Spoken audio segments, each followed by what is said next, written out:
Okay, hello everybody. Welcome back to another KPC Live. It is July 27th and it's 11 p.m. in South Korea, Seoul. So, yeah, hello everybody.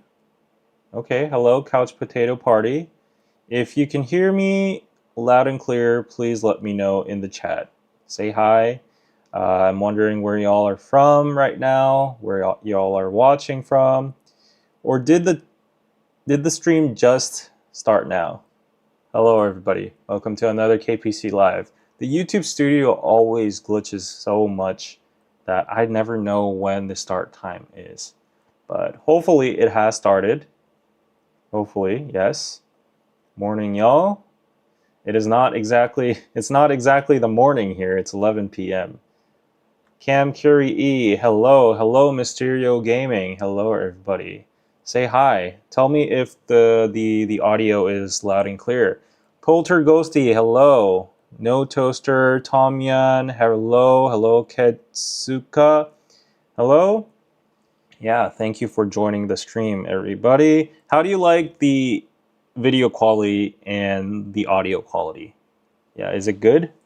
My hair might look a little bit weird because like I've been wearing a cap for the whole day, but it is what it is. Should I like kind of zoom in a little bit so you can see my glass skin? Just kidding. Hey, what's up? Hi from Singapore. Hello, Easy Ham, Texas. Hello from Finland, Erisif. Erisif? Oh, you're from Finland. You're from a northern country. So then if you watch an ad, that's going to be worth a lot. Just some facts. Hello, Simpleton. Hello, Nusa. Hello, M. Hello, everybody. Yeah.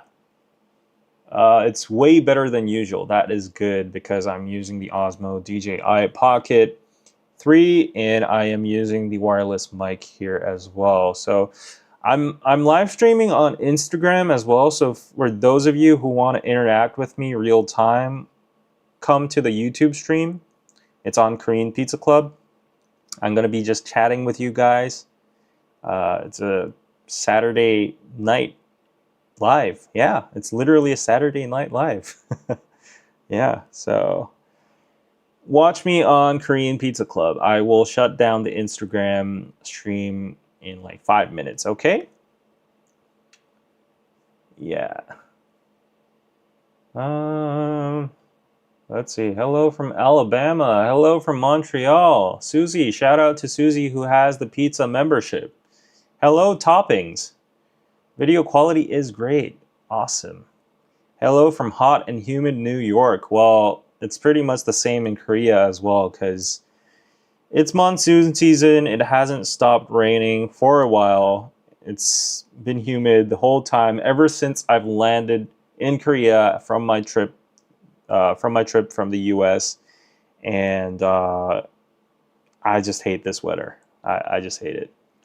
Are Koreans interested in the Olympics? I'm sure people are to some point, but not that much. I don't think that much. Yeah.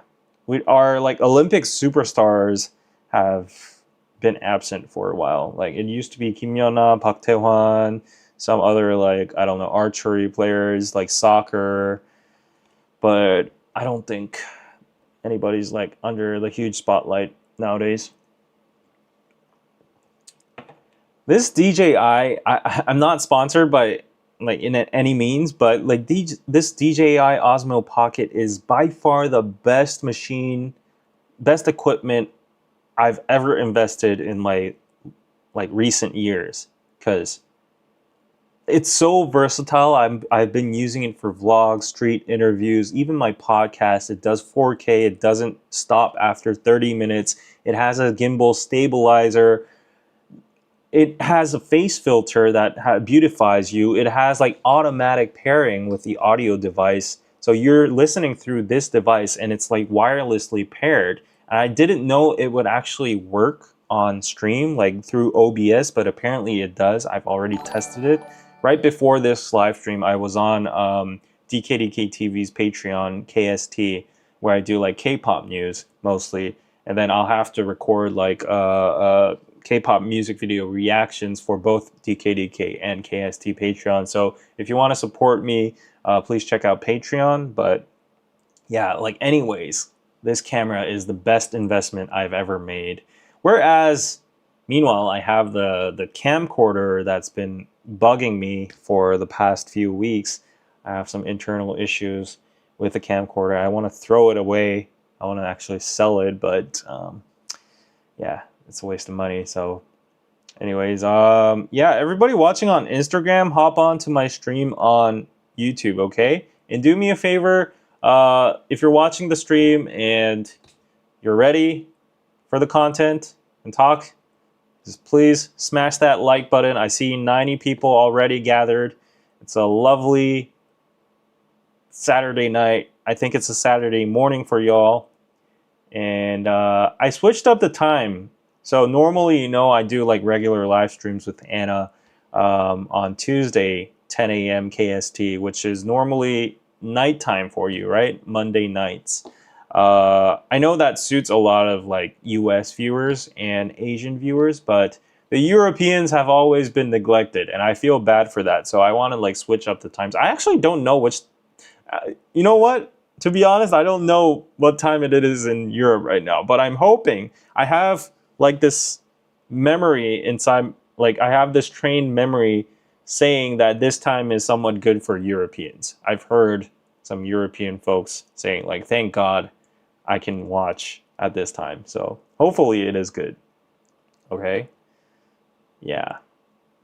The Korean female weightlifting athlete, she is famous. I have not been like, you know, catching up to the athlete scene and the Olympic scene. If you're talking about Changmiran, the old one, maybe I know about her, but no newbies. Yeah, Changmiran is actually like part of the representatives of the Olympics this time. Yeah, so it's a generational change, right?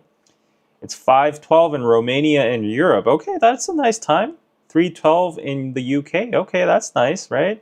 Saturday afternoon in the Netherlands. Okay. This is perfect for Europe. Okay. Sounds good. Sounds good. So guys, I am going to shut down the Instagram live. So if you want to join, come on over to Korean Pizza Club on YouTube. Okay. Shutting down Instagram at 3, 2, 1. Bye. Follow me on Instagram at justdavid92. Okay. Yeah. So Instagram live is over.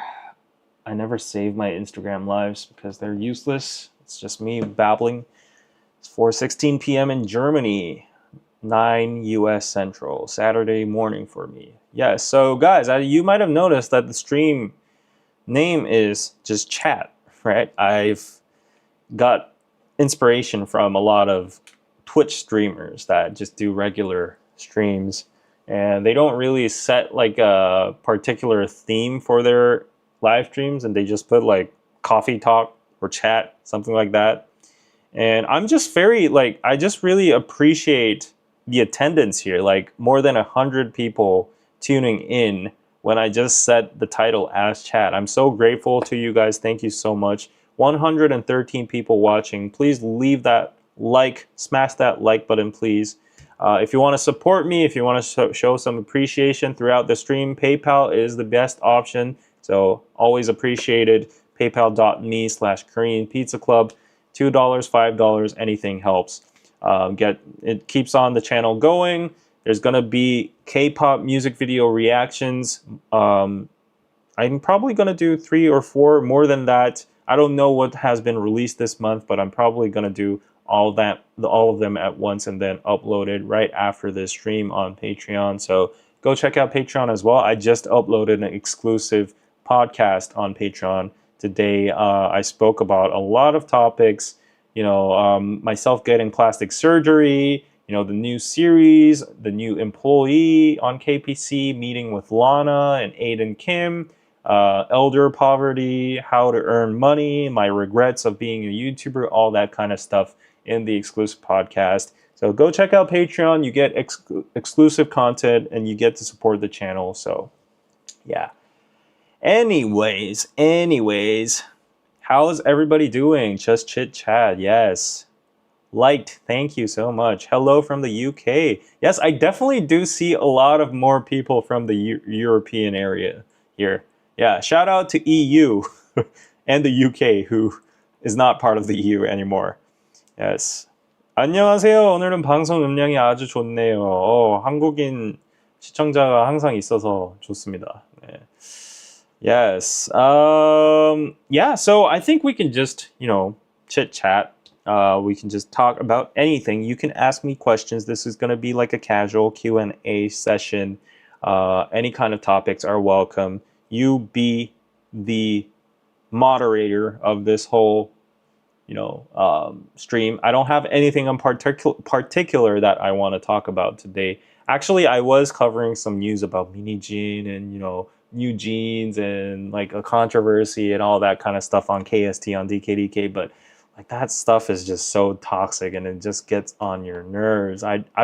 Whenever I talk about mini jean, it's just so draining. I don't want to talk about it anymore. Like even if it is big news, like let's just get over with it, okay? Like let's just let the court decide. Like I know like someone's suing who, someone's suing that person and that person. There's a shaman. There's like mini jean receipts talking about new jeans, like being fat, like saying Pangxiuk's retarded and stuff. But that's I just don't like, that following all that stuff. It's just too, drainful to me nowadays.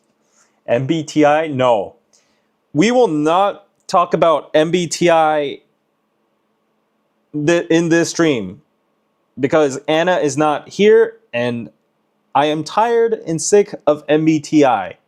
So nowadays what I do is like, I'm a lonely person. I don't have a social life. I basically live in this studio and I live in the studio because I feel bad that I'm wasting time outside of it when I'm paying rent for this place. So I want to be like, I'm going to get the most out of this studio. So let's actually live here. I get all my food delivered and all that stuff here. But anyways, I've recently developed a disease, I think. It's sort of a disease. Hands up if you have the same symptoms of me. From some point on, I can't eat anything without watching YouTube or a video. Type 1 if you relate with me. Type 2 if you're still in the clean zone. Because, from some point on, like, it's just like I need to be watching something while I'm eating. And I know this is like a bad habit, but yeah, so anyways, where I was getting to was, okay, so I order stuff when it arrives. It's like my ritual. I set it all up. I search for something to watch. Nowadays, nothing's very entertaining on Netflix. Everything sucks, so I'm actually considering, should I just discontinue my subscription? It's like $5 per month, and that's like, I'm wasting money, throwing money. But, and then I go onto like the other websites that have like anime. All my favorite animes probably halted by now. Like I was watching Kaiju number 8. I was watching My Hero Academia. I was watching, what else? The Kimyorai Kallar. What is that? What is that in English? Demon Slayer. I was watching Jujutsu Kaisen. I was watching everything. Oshinoko is not fun anymore. So like all the anime has halted. One Piece is still going on, but like, I don't know. So like I have nothing to watch nowadays. So what I do is like I go on YouTube, and for some reason YouTube just lets this pass, but there are a lot of movie review channels that actually just condenses. This is a me problem too. Like I can't watch anything in normal speed, and I can't watching anything in full length nowadays, full duration. So even for the movies, I love these channels. They upload movie reviews, but they're basically narrating the movie and condensing it into like 10 minutes or 15 minutes. They just go through the plots, get rid of all like the stupid emotional shit, and they're like, this happened, that happened, and then like an important line from the character, and this happened, and then like, oh, twist, and then some of the action scenes. And there are so many channels like that. And what's good about these channels is that they don't just necessarily cover the recent movies. They go back way back into the archives of 1990s or 2000s, and they bring back like hits that I might have missed during that period of time because I was too young. And they're like, oh, this is the best movie ever, the suspense and that, all that kind of stuff, and the recommendations. But anyways, I've been enjoying those channels nowadays. And the movie I saw today was, it's a movie, I don't even know the name. It's like literally killing time while I'm eating something. And it was a movie of, I clicked on it because I thought of Anna immediately when I saw the title. So the title of the clip was A World Where Only 4 Types of People Exist. And it's like, oh, this is like Anna Lee material kind of movie. Like, she likes categorizing people so much that I'm like, oh, I'm done with this. But anyways, like I was intrigued. It caught my eye, and then basically the plot is like society suddenly changed, and then they group people through some kind of system, and then yeah, all that kind of stuff. It wasn't that good. But anyways, I was just leading to this whole thing. Yeah, you guys realize that I'm not a good storyteller from last live stream where I was telling like horror stories. But anyways, yeah. So where was I getting to? Let me just go back to the chat and see what we were talking about. 5 p.m. here in Egypt. Okay, I needed some entertainment this Saturday, so thanks, David. Yes, thank you for being here. Sunday morning in Sydney? What? Sunday morning in Sydney? How can it be Sunday? Oh, okay, so it's soon Sunday morning. Yes, in 30 minutes. Yeah, I am going to stay up late today because I have a big event that I'm not going to attend. I am waiting for. I'll tell you what it is in a minute. Let's see. What are your thoughts on the Sumi Terry controversy? I don't know who she is. I'm sorry. 팟캐스트는 잘 진행되어 가고 있으신가요? Oh, this. Okay, good question. So he asked, is the podcast doing good? I explained this in my exclusive podcast on Patreon, but basically I have 1, 2, 3, 4. I have 4 episodes recorded already. 2 with the OG gang, 2 with some extraordinary guests. If you follow my Instagram, if you know, who they are. So I have 4 podcast episodes left, but the thing is, the first episode, so I was trying to save some budget, and then I just used the cameras I had, and they're a mix of Canon, Panasonic, and Sony, and the DJI, and it's so hard to color grade them to match the same theme. I somehow managed to get like a similar color, but the Panasonic camcorder I was bitching about earlier has such a bad video quality. It's so grainy, and it's just so bad if you look at it. So when you like flip through the screens, they're not consistent. And I was trying to fix it as much as I can. I was using all these AI tools. I was color grading it. I was using these sharpness tools and whatever, trying to export it in 1080p when it was 4K, all sorts of stuff. It didn't work. And I'm like, oh, F, like, this is supposed to be the grand launch of the first episode. Everybody's anticipating it, and the quality is shit. And I'm like, I want to die. And then on top of that, while I was praising this Osmo, this mic quality so much, the thing is, like, you see the yellow light here. If you click this button here, it turns to green, right? If you turn on the green, it gives you like a more crisp and clear sound, blue. It gives you a more crisp and clear sound, but it catches all the noise around you. If you click one more time, it turns to yellow or green color, and then it does noise canceling. So you probably hear the difference. Like before, you've probably been hearing the air conditioning, the AC on, and all that kind of stuff, and now you don't hear it, but it's a little bit muffled. So what I did for the podcast is like I got rid of all the bulky mics in front of you and all that. It was aesthetically kind of ugly. So I got rid of all that. I clipped this to every single person.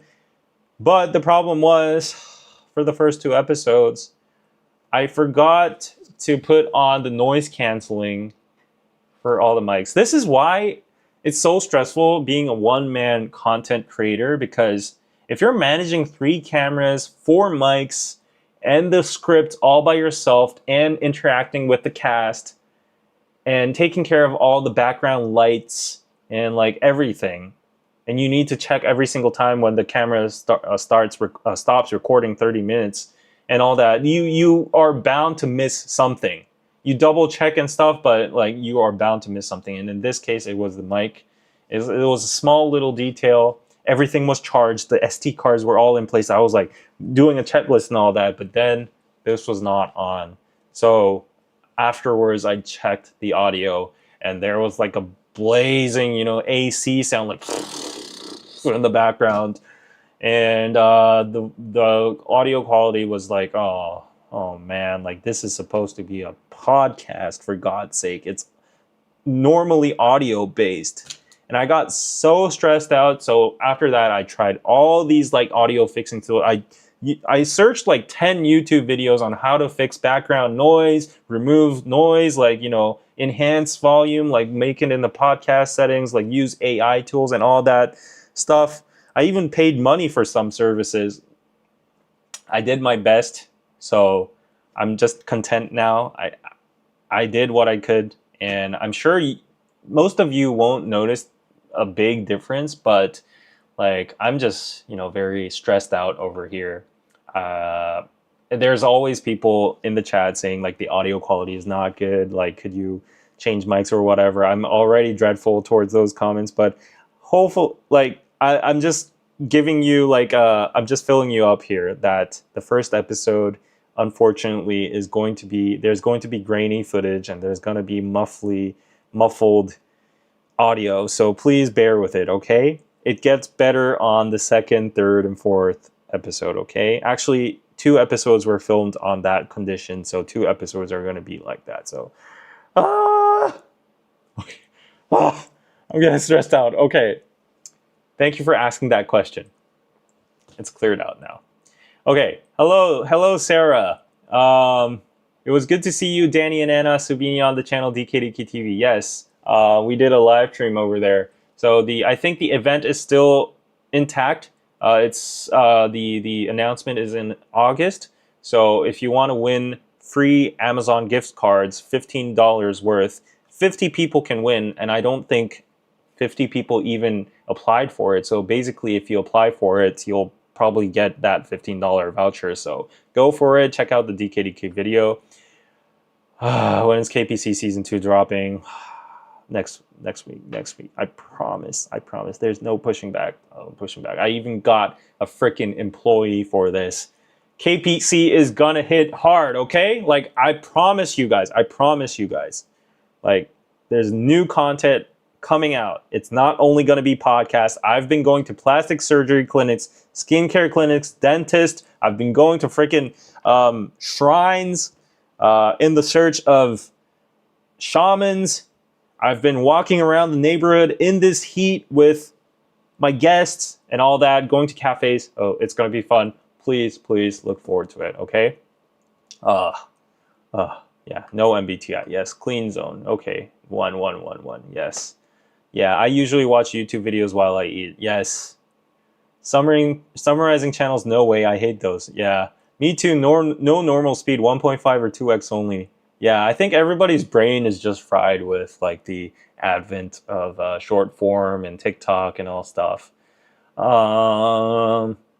Let's see. Tell us about the Timon Wemef situation. Yes, so I explained this on KST, but basically what's going on, like this is the biggest news in Korea right now. I'm pretty sure we will cover it next Tuesday. I don't know, maybe not. But basically what's going on in Korea is like there's a huge, how do I summarize it? So there's a mother company called Q10. Like if you're from the Southeast Asian countries, you know what Q10 is. It's a Singapore-based company, which is an e-commerce company. It's like the Amazon of Singapore or Southeast Asia, okay?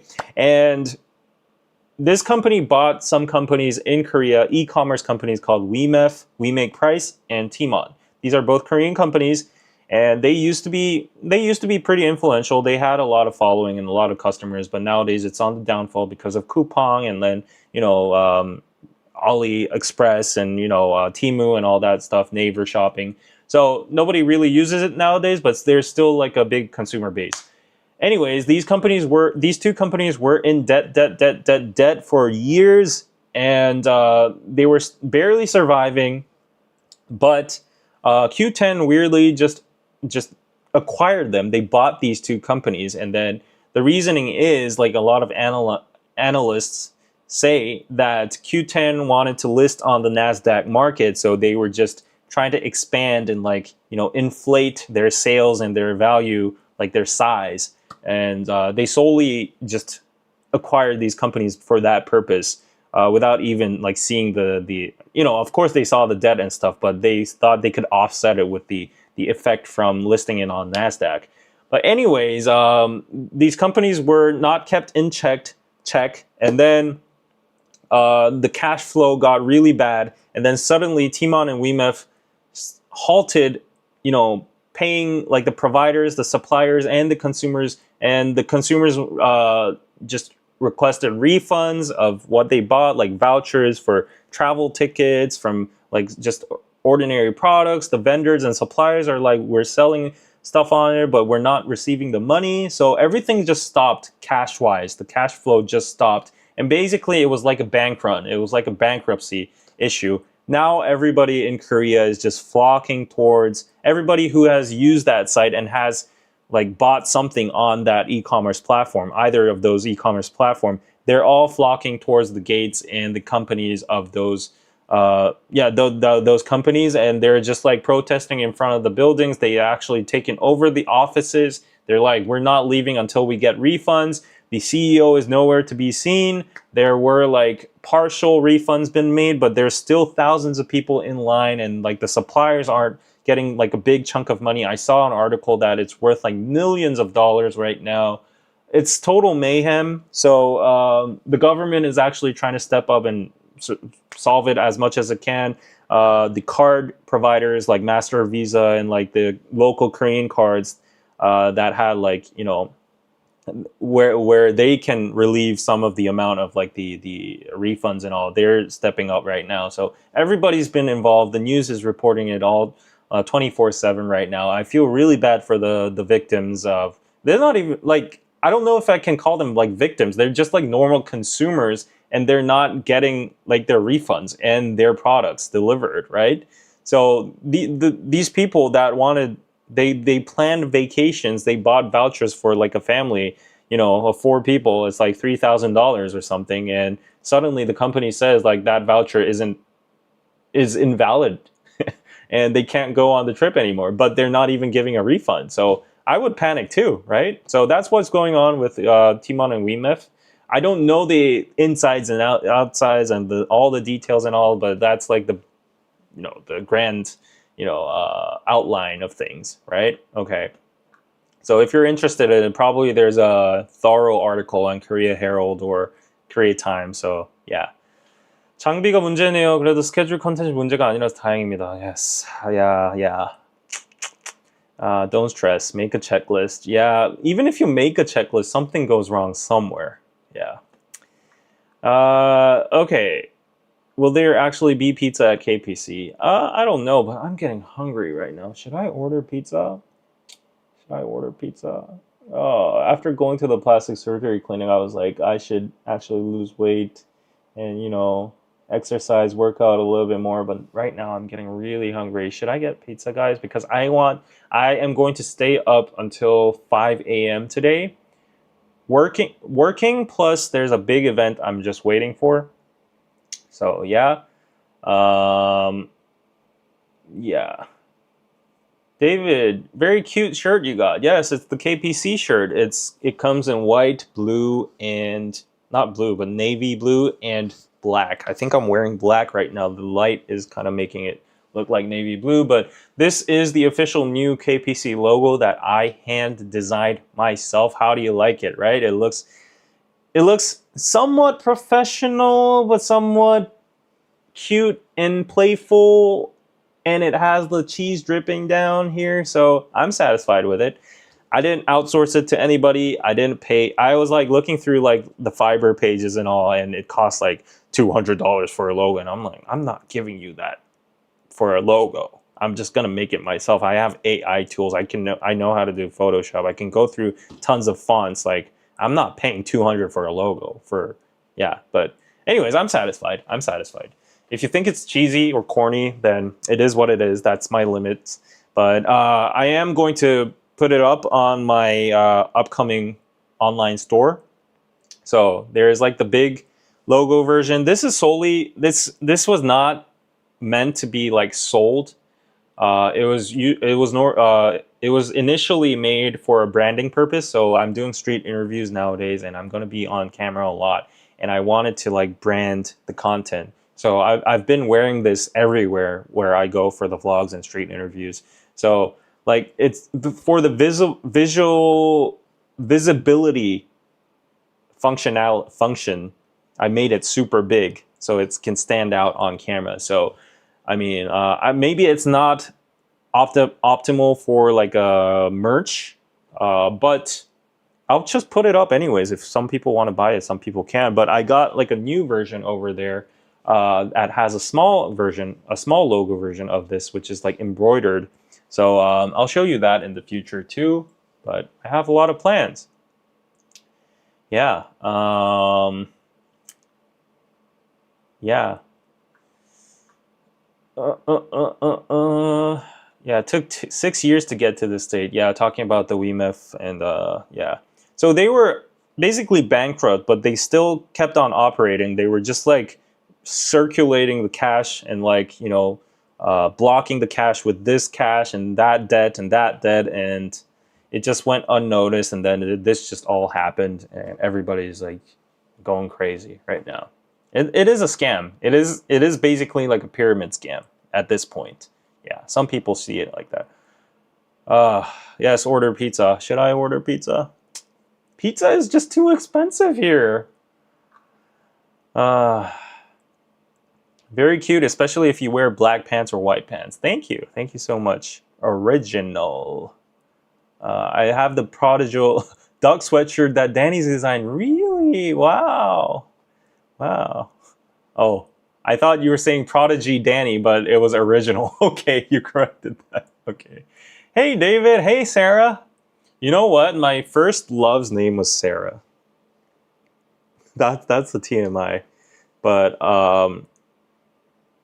yeah, I think I've told this story. She might be out there somewhere. The power of the internet. Like, if I was a big ass YouTuber that had a lot of following in the US, like, people would probably Facebook and find her. But nah, maybe I shouldn't say this. But like, I had a crush when I was like 5, 6 or 7, I think. I think I was in Canada. It was Canada. Maybe it was in the US. I don't even remember. But I had a crush against this girl. Her name was Sarah. And it was so funny because like she got bullied by the class. It wasn't like bullied, but like made fun of by the class because her last name was Wiener. And everybody was like, Wiener, Wiener. And then like take off the sausage from the hot dog. It's like, Wiener, Wiener in front of her. But she was cute. And like the young myself was like, oh, like, you know, she's cute. Black t-shirts are always the best. With the KPC, it is not bad. Yes, thank you.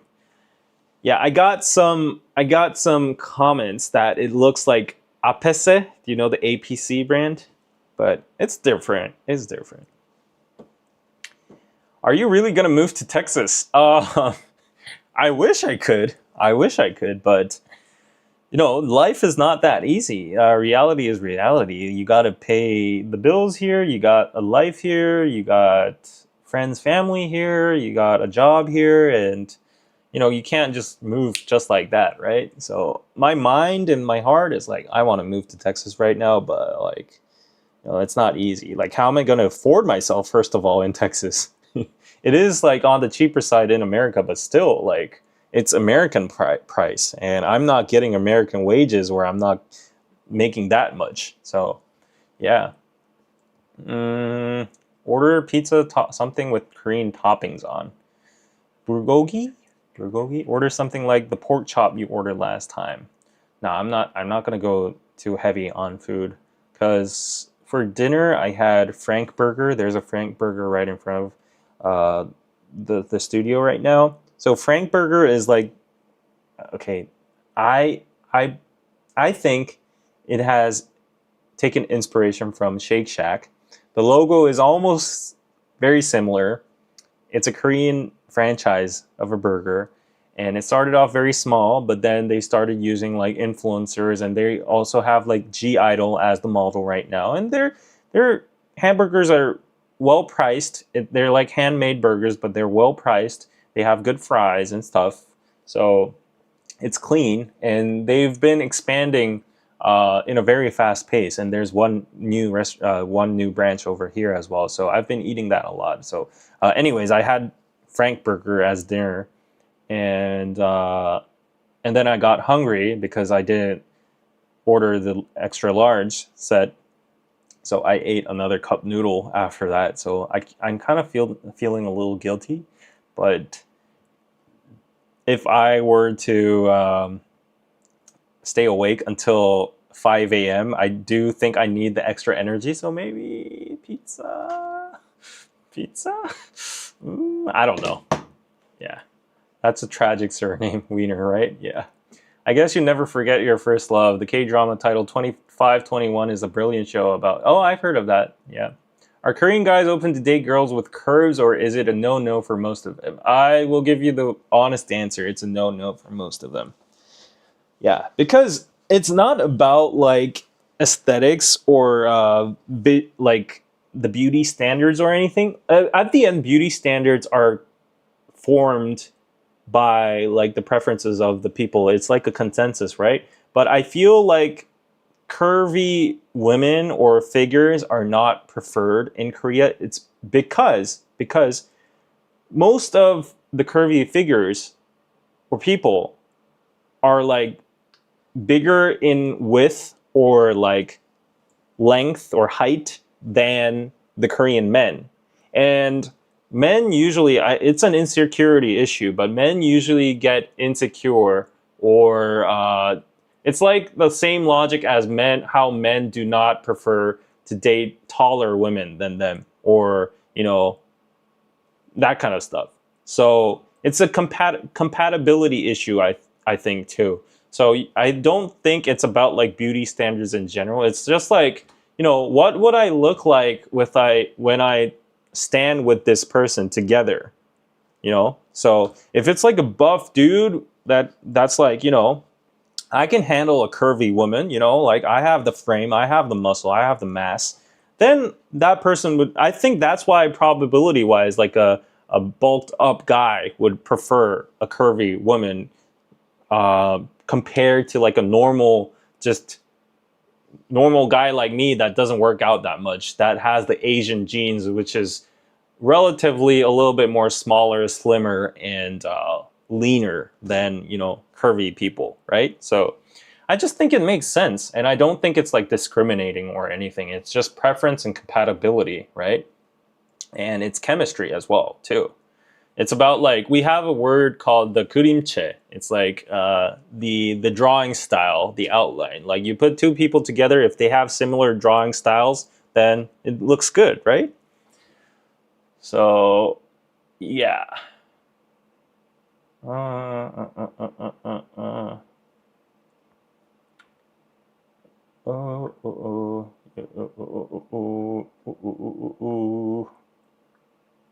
Honk, honk.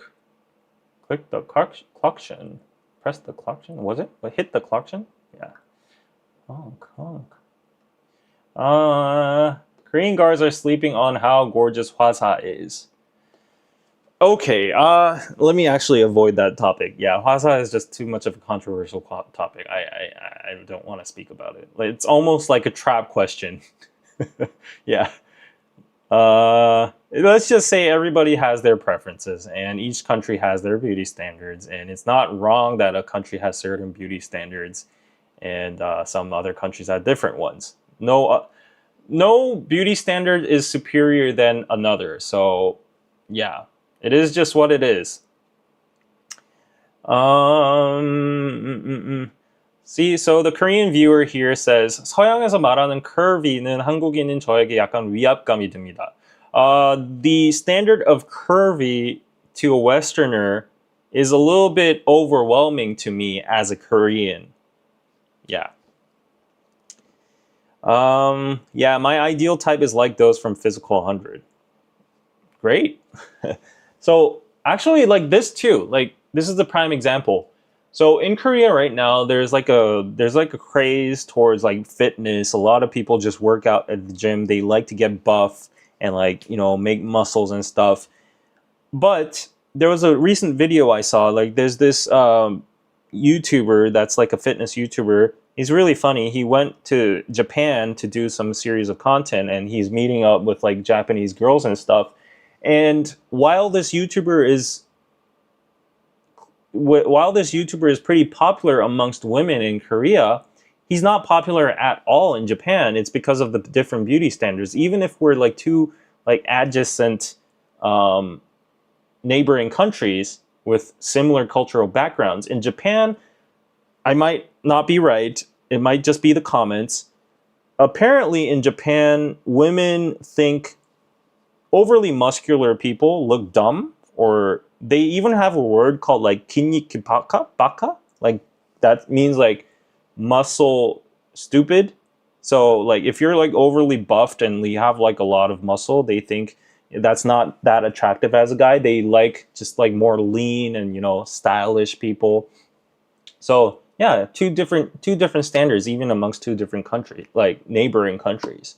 So yeah, like even if you look at the style, like how people dress, it's so drastically different even amongst Japan, Korea, and China. Japan has like their amikaze, what do you call it? Amikaze look? Yeah, it's like more street, more independent, characteristic. They don't really conform to like the trends or whatever. They just, you know, like vintage. Their hairstyles are crazy. To us, it looks ridiculous, but Koreans, on the other side, they look very, you know, clean, sleek, and trendy, wide pants, you know, not a lot of colors. Everyone pretty much wears the same stuff recommended on Mushinsa. If you go on the streets, guys will all look the same, girls will all dress the same. You know, I'm not exactly the same, but similar. And then foreigners come to Korea and say, like, why does everybody dress the same? Why are there no colors and all that kind of stuff? But we look good we just like that look amongst ourselves. And that's what flies among like our own population. And when, yeah, like, and in China, I guess this is not the case for everybody as well, but this is my conceived image of Chinese people, especially those who travel to Korea. They just love their luxury logos. You know, like Korean people are crazy over luxury goods as well. Per capita, we have the biggest consumption rate of luxury goods in Korea, but Chinese people, like it's different. It's a different style on what kind of clothes we choose even among the luxury styles. So for Korean people, we go for more subtle looks. Like we don't like big ass logos. If there's an LV like plastered on your chest, nobody's gonna buy that, right? But for Chinese people, they have like LV, LV, LV, LV all over your place, and like Chanel, like two big C's, like right over your chest line, like Celine, all that kind of stuff. Whereas it's very different, right? So, and then they would pair like, you know, Balenciaga on the bottom and Chanel on the top, and like, you know, very over the top luxury goods. So, and it's very flashy as well. So I'm not trying to like downgrade that or anything. It's just two distinct styles. They're very different styles. And the thing I want to talk about, the message is, I've seen a lot of people comparing those styles on the internet, and people all have their own 2 cents, but a lot of people seem to praise the Japanese look because it's independent. They don't give a shit about their surroundings. It's very creative and all that. And then Korea is like, oh, they're all sheep. They don't, you know, actually dress well. And then some people are actually rebutting to that and saying like, oh, Japanese people look like clowns. They look like monkeys. Koreans actually dress the best objectively, and like, you know, all that kind of stuff. But it's all at the end like their own taste and their opinions. If a Westerner or an American or like a European says something like, "Oh, I like the Korean look," does that validate and make it like the superior look over like another style? I don't think so. So like, why aren't people just happy with their own styles and all that kind of stuff? Yeah. But I don't even know where I was getting to. Like, where did this come from? Wow, 200 people watching. Thank you so much. There's only 75 likes on the stream, so please leave a like. And it's a nice Sunday morning. It's going to turn into Sunday morning. It's 11:51 p.m. Saturday night. I guess it's like a Saturday evening for y'all. If you're chilling and if you appreciate this stream, if it's taking some steam off of your heads, if it's distracting you from the daily stress, you want to show some appreciation, PayPal is appreciated. PayPal.me/Korean Pizza Club. Yeah. And if I get enough, maybe I'll order that extra pizza. Yeah. Because right now I'm like, oh, pizza's too expensive. $20. No pizza, buy something healthy? What is healthy? Like, normally if you order something at this time, there's nothing healthy. Yeah.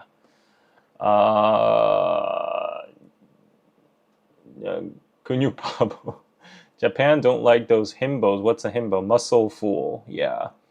No colors in Scandinavia too, really. Aesthetically, that's cool, but experiencing it would be odd. I feel we stopped dressing copy-paste in high school. Yeah. Seems like Korean like classic style, while Chinese like flashy one. Exactly. Korean society is a product of hyper-consumerist economy, which makes it sensitive to trends. Yeah, that's true. That is true. What is the most Korean trend in Korea at the moment, and how are Korea and Japan relations with each other so far? We're fine. We're fine. The governments are getting like along with each other. Of course, there's always grudge between the two nations because the historic conflicts will never be resorted. Yeah. The current trend in Korea? I'm not the best person to ask, honestly. If you're talking about fashion, I don't know. I think nowadays it's more physical than fashion itself. Like, it's more about maintaining your body. So I can generalize on this one, okay? I can actually generalize women on this one. You can cancel me for this. You can clip this on TikTok or whatever. Every single Korean woman out there, if they are asked their ideal type, number one, they will say, "Oh, I like a person that has a good character and good compatibility." Of course, that's the diplomatic answer, right? After that, you say, "No, I'm talking about visuals and stuff." The second ideal type they will say is 자기 관리 잘하는 사람. So that will be the default answer that every Korean girl says, and that translated literally, it means someone who maintains himself well. And you might say, like, what does that even mean, maintain yourself well? It basically means, the first layer is they take care of their body. They work out, they have like muscles, they're lean, they have a six-pack, and they have a big like shoulder and all that. That's included. And then also in the maintenance is like they dress well, they shave their mustache and beard, they have no like facial or like hair dangling out, and they're not fat. Everything just goes under that term 자기 관리. Like, you maintain yourself well, okay? So it's like a very easy, it's like a very convenient way to say like, oh, I just like men that are muscular and in fit, and also handsome. They dress well, they have good perfume, and all of that in one. So it's hard for us. It is hard for us, guys. Like, guys, it's hard. It's almost 8 a.m. here in Washington. Thank you for watching so early. What are we talking about? We're just talking about like beauty standards, different styles, and all that. Man, I got here late. It's never too late. Thank you. BTS is my happy place forever for coming. Follow us on social media. Korean Pizza Club, Just David 92, 비로소. 운동 열심히 하고 옷 잘 입고 직업도 탄탄하고 차도 있고 성격도 좋고 그런 사람은 이미 임자가 있지 당연히. Yeah. What he's saying is like who works out, dresses well, has a good profession, has a car, has a good personality. That kind of person already is taken already. Yeah. David is talking about what Korean girls like when it comes to men. Exactly. Yes. Thank you for wrapping that up. And I think, yeah, I've been streaming for already like almost 40 minutes now. So right now, I think it's time for this. Welcome to Biroso, the best Korean traditional shopping online store on the internet. So if you come to biroso.net, you will see these new items over here. They are very cute objects. So the scholar's desk box and mountain incense holder. That's really cute. I just honestly think these new products are really cute. So even if you don't buy them, like let's just check it out together. So look at this. It's like an object you can just put on your table, but it's a paperweight. So what you do, like the functionality is like you just put it on top of paper. So if you have a fan going on, an AC going on, it's blowing the paper, you can just put it on top. And it's in the form of like a turtle, and you have the symbol of longevity and wisdom for your desk and all that. It's made in porcelain. It's like crafted Korean crafts. So it's very cute. You can attach this little string decoration on it. And like, look at this little turtle. It's so cute, right? And then if you go here, you have like the, I think this is a dragon, right? The mystical dragon that, provides you strength and protection on your desk. So it is some kind of like talisman, I guess. It has like symbolism, modern elegance, and all that.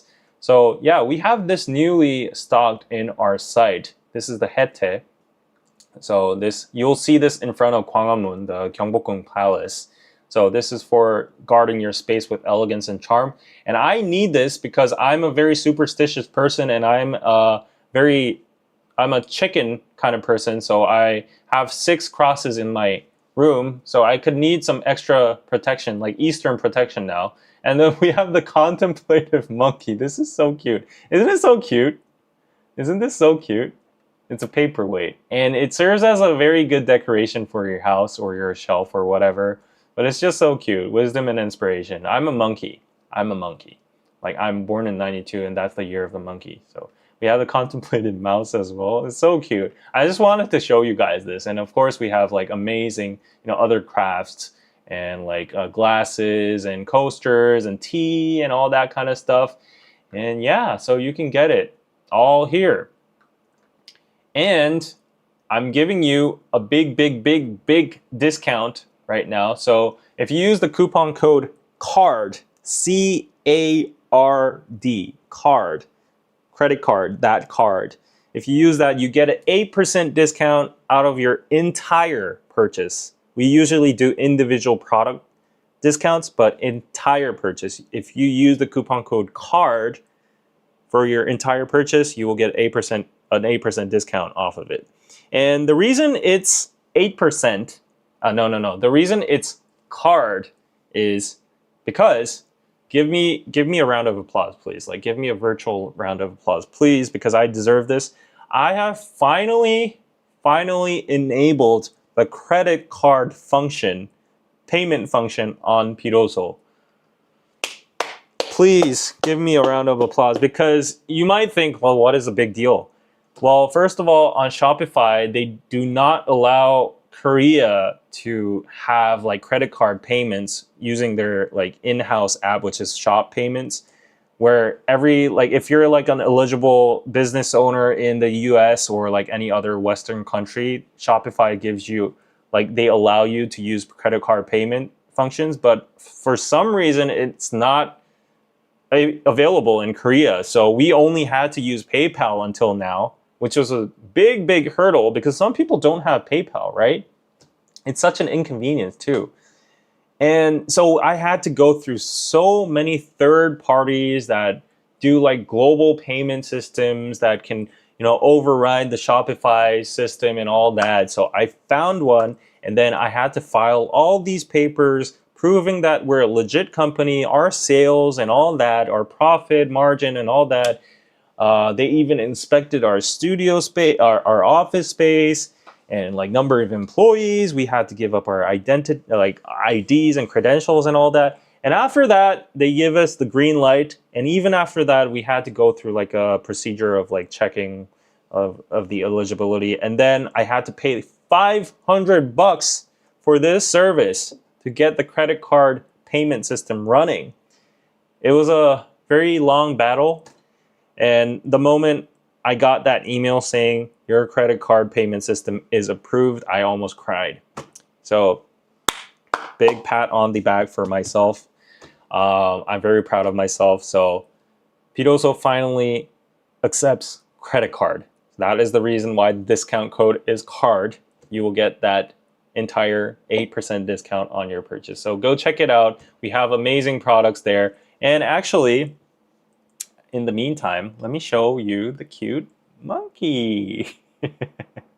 It's the cute monkey over here, right? I actually have the physical products for you to show you.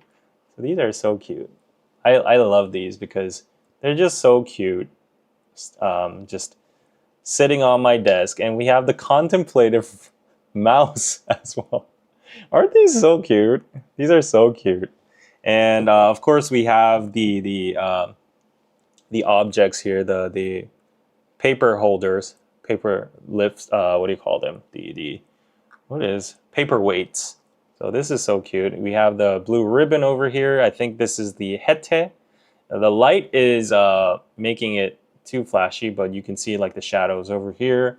And we have the turtle one. If you want to live long, turtles live until like 100 years or 150 years. So get this turtle for yourself.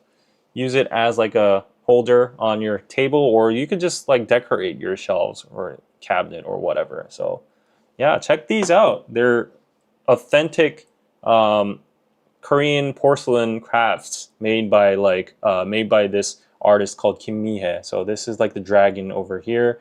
Go get this. We send these decoration colors in random, so you can add this on for $2. So go check it out. They're really, really cute little pieces you can add to your space. And we have the incense thingy over here. I taped it, so if you open it up, I think there is an incense inside. And oh, I actually prepared a lighter. You will experience something very funny right now because I do not know how to use a lighter that well because I don't smoke. And if you don't know what an incense stick is, it's like a diffuser, but it has like an oriental kind of smell to it. Some people don't like it that much, but I like it. Like if you get used to it, it's very good. So what you do is you put the incense stick on like this, and if you look at this, it has like the three 1월 5봉도 pictures on it. You can see it on the back as well. It's the picture of the king, right? The royal symbol. And if you put it like that, and then there's a saying, don't play with fire at night. If you do, you wet your pants while you sleep. I don't know where that came from, but I'll try to use this lighter as best as I can. I hope I don't set this place on fire, but hopefully. Okay, let's see.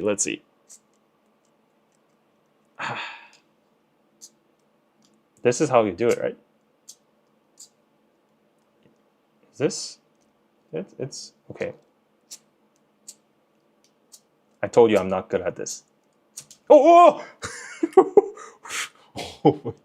Wait, okay, I don't think I can do it single-handedly. Okay, let me just put this down.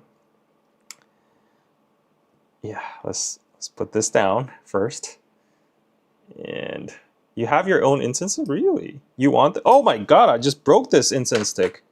Oh, thank god it was only broken on the shorter side. So, oh, now it's stuffed. What the hell? How am I gonna... Okay. What? Oh! Okay, I'm so sorry. I'm so bad at this. It's not working. So let me actually just tape it on the back. I'm so stupid. I don't know. I'm so like clumsy with all this kind of stuff. A lot of people used to compare me to like Namjoon, RM of BTS because I'm so clumsy with this stuff. It doesn't even stick anymore with the tape. Well, it is what it is. Let me try again. Oh, there we go. 아, 뜨거, 뜨거, 뜨거, 뜨거, 뜨거.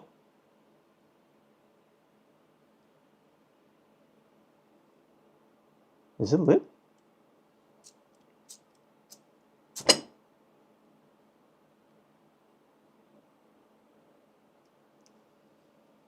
I don't think it's supposed to be like this. It's like a... Oh, maybe it is. Okay. Okay, there we go. Yeah, there we go. So you can see how it's all lit up right now. The part of it is now like burning, and it's emitting this smoke and smell, which kind of smells like mosquito repellent. But you can smell this if you go to like Buddhist temples and all that. So I like this smell. Just don't put it too close to your space. You probably want to like put it somewhere back and get that subtle feel of it. So I'll just put it somewhere over here. It is, yeah, there we go.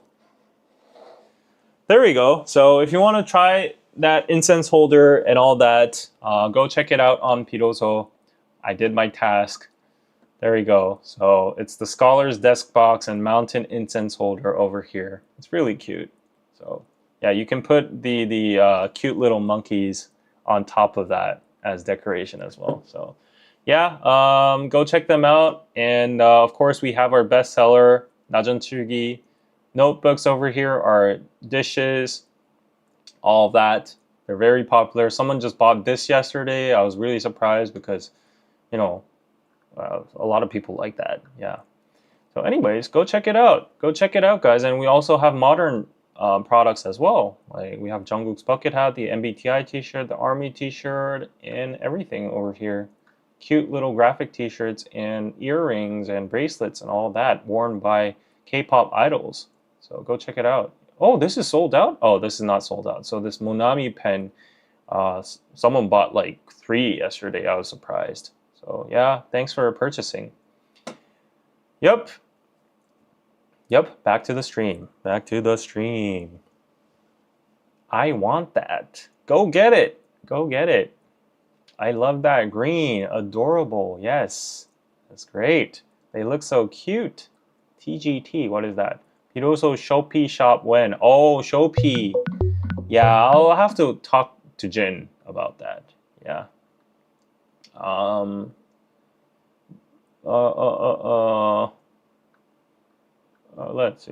Let's see.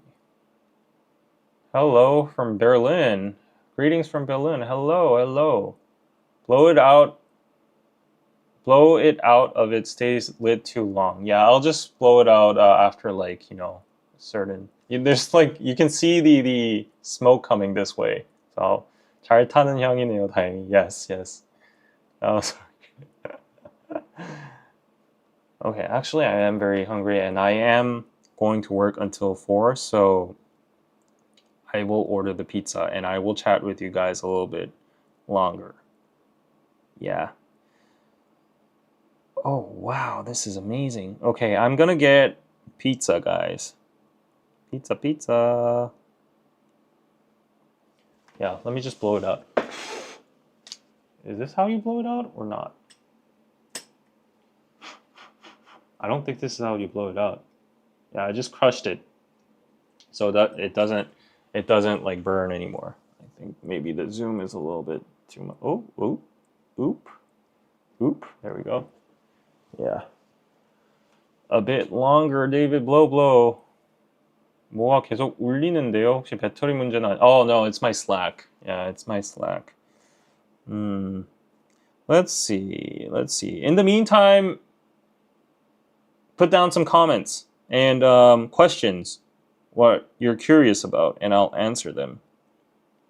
It better be some juicy questions because I haven't thought about a title yet, and I need to put some good titles. for for folks to actually watch the stream afterwards. Oh my god, this is funny. What's so funny? Send a tip and get your message read. Better than super chats, yes. 자, 보자. Oh, I'd like some chicken too, but in spirit of Korean Pizza Club, I will get pizza. Oh, 1인 pizza, go pizza. Oh, I like this place. Yeah, 1인 pizza set. Okay, I'll get the one-man pizza set. Oh, 1.5인 pizza set? Oh, pasta too. Oh. Okay, I'll get the one-man pizza set. So it's this. It's the one-man pizza set. It's 11,801, so that's probably like $10. That's not bad. It's like tiny as hell, but I think it suits my purpose right now, just to fill up my hunger. So for sides, I'm gonna get French. No, actually, I had French fries before, so let me go with cheese sticks. 2 cheese sticks, yes. What? They don't have zero Coke. What? What am I supposed to drink then? Okay. Oh, for 50 cents, they're gonna put more cheese on top. Okay, I'm definitely going for that.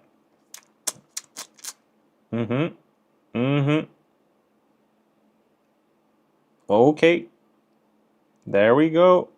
Okay, I got the Coupang Eats discount, and it's only 11,301. Yes, there we go. Order. Voila. It is ordered. There you go. There we go. I love it when you eat while doing your live. Thank you. Okay, the restaurant has prepared my meal. Is preparing my meal. Are you gonna get beer for the pizza? I would like to, but I don't really drink that much, especially by myself. And also, I'd have to go to the convenience store, which is like 5 minutes away from this place. So, yeah, I have to I can't. Oh, okay. This is a nice topic. I will probably make the title name under this question. 한국인 시청자가 한 분 더. 와우. 반갑습니다. 이렇게 숨어 계셨어요.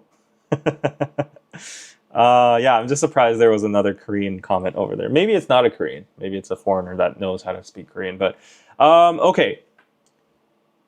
Let me actually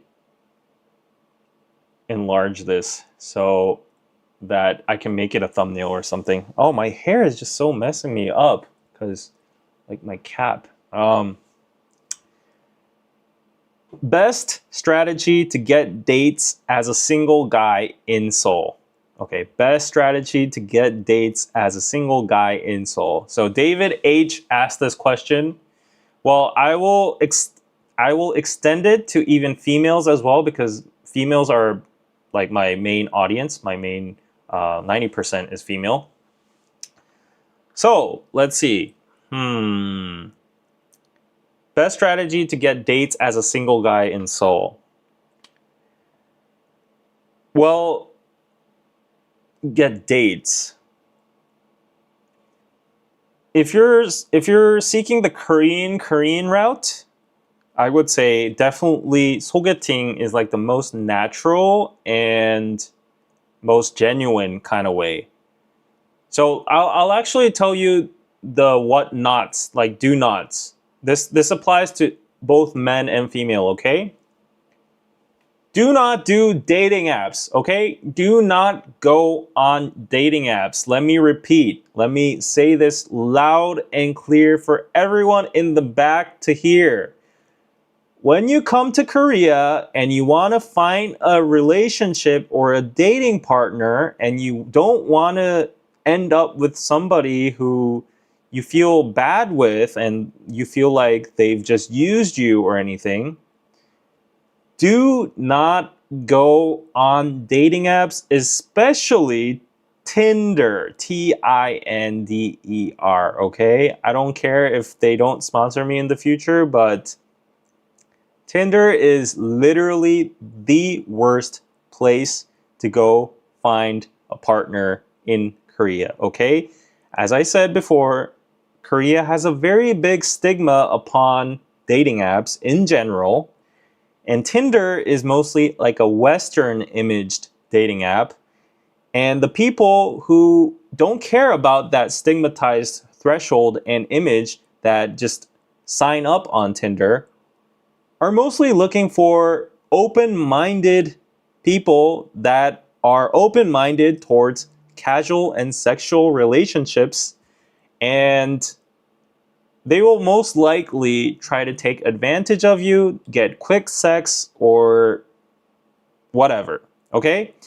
I'm not generalizing everybody, okay? Of course, there are hidden gems on every platform, right? But the probability, the chances are that you will find a genuine partner on Tinder or a dating app is very low, okay? Bumble isn't even better, okay? Bumble, a lot of people say that Bumble is a little bit more genuine and it's a little bit more safer because the girl, approves and stuff. But the problem is, the fallacy is that not many people use it anyways, okay? Like, the pool is just so small. And the threshold to get into Bumble, like, people don't even know Bumble exists. So it's either this person has done their research about dating apps that, there's a lot of people that are open to casual relationships on dating apps, and they expand from Tinder to Bumble to other dating apps. Or they've been to the US or to other countries and they've experienced those dating apps over there and they just continue that behavior in Korea. So dating apps in general is just not a good idea, okay? Like, of course, there will be like testimonials on the internet, like YouTube success stories of getting a successful relationship, meeting on Tinder and stuff. There will be like million subscriber YouTubers, foreigner and Korean couples meeting through Tinder and all. Of course there is, because like every single app will have genuine people, and if those genuine people meet, then those are like, the good cases. But I'm just telling you, like, the probability of meeting a genuine person is just so low, okay? So the first one is like, do not go on a dating app and expect to meet a genuine person. And then after getting burnt out of course it's the guy or girl's problem, okay? Normally I'm sorry, David, but I'm talking mostly about the female's point of view right now. I'm sorry. I'll get to the guys, okay? But yeah, do not expect a high quality or like genuine, sincere type of guy wandering on Tinder, okay? The chances are very slim that you'll meet someone like that. And of course, I don't want to victim blame, but I've seen so many like commentaries on TikTok and on the internet saying like Korean men are all trash because every single one of them I met, they just all ghosted me after having sex or whatever, and they just don't care. They just want to just get into your pants. They just want to intrude into your house, blah blah blah blah blah. And then afterwards, that person uploads videos about like how he or she got to meet these people, and it's by dating apps. And I'm like, or the next. Of course, I don't want to victim blame. At the end, the person who tricked the other person is the perpetrator and the bad person. Okay, but I'm just saying, like, you won't find high quality men on dating apps. Okay, and then the second pro tip is don't go to clubs and expect finding a dating partner over there. It's the same as dating apps. In Korea, a club has the image of not girls' night out. Okay, we're gonna have fun all together and like let's dance, let's party. It's not like that. It's let's go to find girls. Let's go to have a one-night stand. Let's all that. Men only think of having a one-night stand or meeting a girl and wanting to sleep with them at night at a club. Okay, that's like 80% of men. I assure you, go to the clubs with that purpose. They are not. Like, okay, there might be some EDM nerds or like very hip people that are into the music that's in front of the speakers and actually listening to the DJ set list and all that. Of course, again, there are always genuine people in that group. But if you go to a club, these people are looking for casual sex and a one night stand. And that's just how it is, okay? Like, I'm just saying, like, I hate percentages, but over 70 to 80% of the people, the guys that go to clubs, they are looking for that kind of thing. And if you're in that kind of ground, and if you hook up with a guy, okay, that's fine. If you like hooking up, that's totally fine. But after that, if you expect something like genuine or sincere to be generated after that, that is just not going to happen. Like, you will find the lowest of the lowest quality people in the clubs, okay? And for girls, it might be a little different. Like, okay, girls, they don't necessarily go to clubs to find, guys to have one night stands with. Of course, there will be girls, but girls, they go for a girls' night out genuinely. They just want to get like ego boost sometimes. Like, guys will always like grab their wrist and like whisper in their ears like, you're so pretty, you want to go out and smoke, you want to get a room or whatever, blah, blah, blah, blah. The girls just go there for like miscellaneous reasons, like tons of reasons. They just want to, look pretty for the night and, get a good selfie or whatever, just blow off some steam, like de-stress and all that. They have multiple reasons, I have to admit, okay? But for guys, they are there for the girls only, okay? So first of all, don't go on dating apps in clubs and say that you found some piece of shit because that's what you have to expect in those kind of places, okay? So, yeah. And then going back to okay, so I just wanted to get that off my system, okay? Because that just irritates me so much. So in general, for guys and girls, if you want to find genuine people, sincere people that are actually like honest with their relationships and they're looking for like a long-term partner or whatever, exclude those two places, okay? Just throw it out of the window. As I said, the first option is first make a genuine friend that's not like, in a relationship type of dynamic. Just make a friend in Korea. If that friend is like a good friend and you have fun with that person and he or she seems to check out as a normal human being, ask that person, do you have any friends that might be interested in, meeting me? Or like, do you have any such friend that checks my checklist and who's single? Like, do you have anybody who would you like to introduce me over a drink or something? And those kind of natural settings are where you will meet these normal people that are not thirsty or hungry for one night stands or like sex or anything, okay? And then you meet the person and you can check the vibes. You can talk with them actually. You can get their kakao and talk with them over, text and all. And you can gradually make that relationship. So I would say 소개팅 or just going out with your friends and meeting their like other friends and all that. That would be the best way as a foreigner to meet someone, because I know like as a foreigner, you don't have like a medium or like other place to meet people other than clubs and Tinder when you're just here and you're isolated all by yourself. So make a local Korean friend first and make that person as like the two-factor verification device that can actually, validate and vouch that this person is like a nice, decent human being. And that's like that's the best way.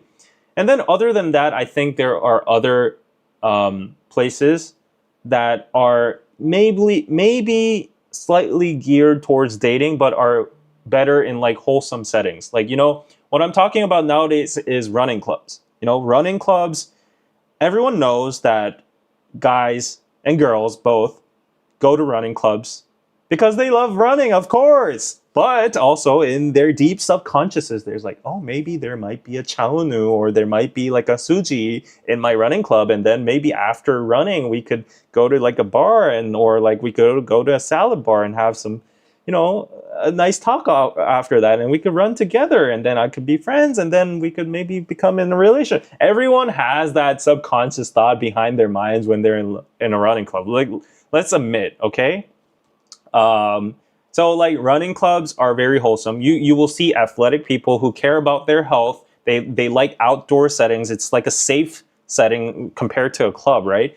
And running clubs, there's like a new, new workout kind of community brand called F45. I've been there once. It's super hard, but it's like community training. So you train in a group. It's like CrossFit, but like you make like partners, and you like high five during sets and all that. You do like couple, rich, what do you call them?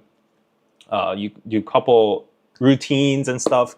So like there are a lot of places you can meet. There are a lot of circles too. Like you could go to book clubs, you could go to, I don't know, just like communities in general. Like there are apps for these, but the best way I would think is like ask your Korean friend. Again, like you always need that middle person to vouch and verify that this is like a safe group for you. There are hiking clubs. Like hiking clubs are very popular for a while because okay, from a man's point of view, like men like very athletic and outgoing women, right? And if a woman likes hiking, that's like very green flag, okay? Like, oh, she likes hiking? I'm already like into her.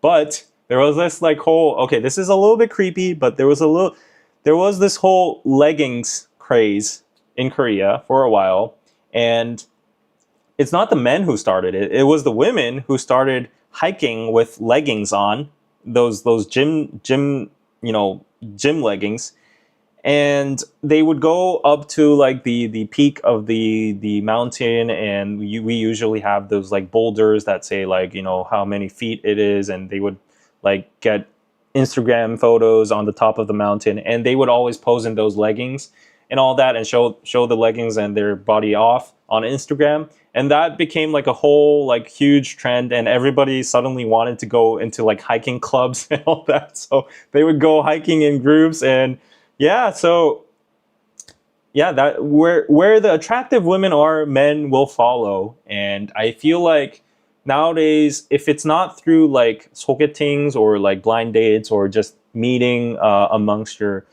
friends, crews, and all, like if you want those kind of wholesome environments, it's either like something related to like a club or a community. Book clubs, running clubs, hiking clubs, F45.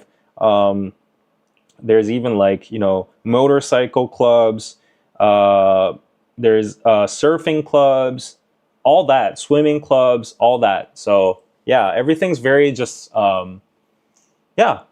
it's all about clubs and community. I would say. So I think that's the best way for a guy to meet like a attractive green flag girl in Korea, and that just aligns with the trend as well. As I said before, girls like guys who well maintain themselves, and it's vice versa as well. Guys like girls who maintain themselves well as well. So I think this is how guys would meet like attractive girls in Korea and get themselves a date.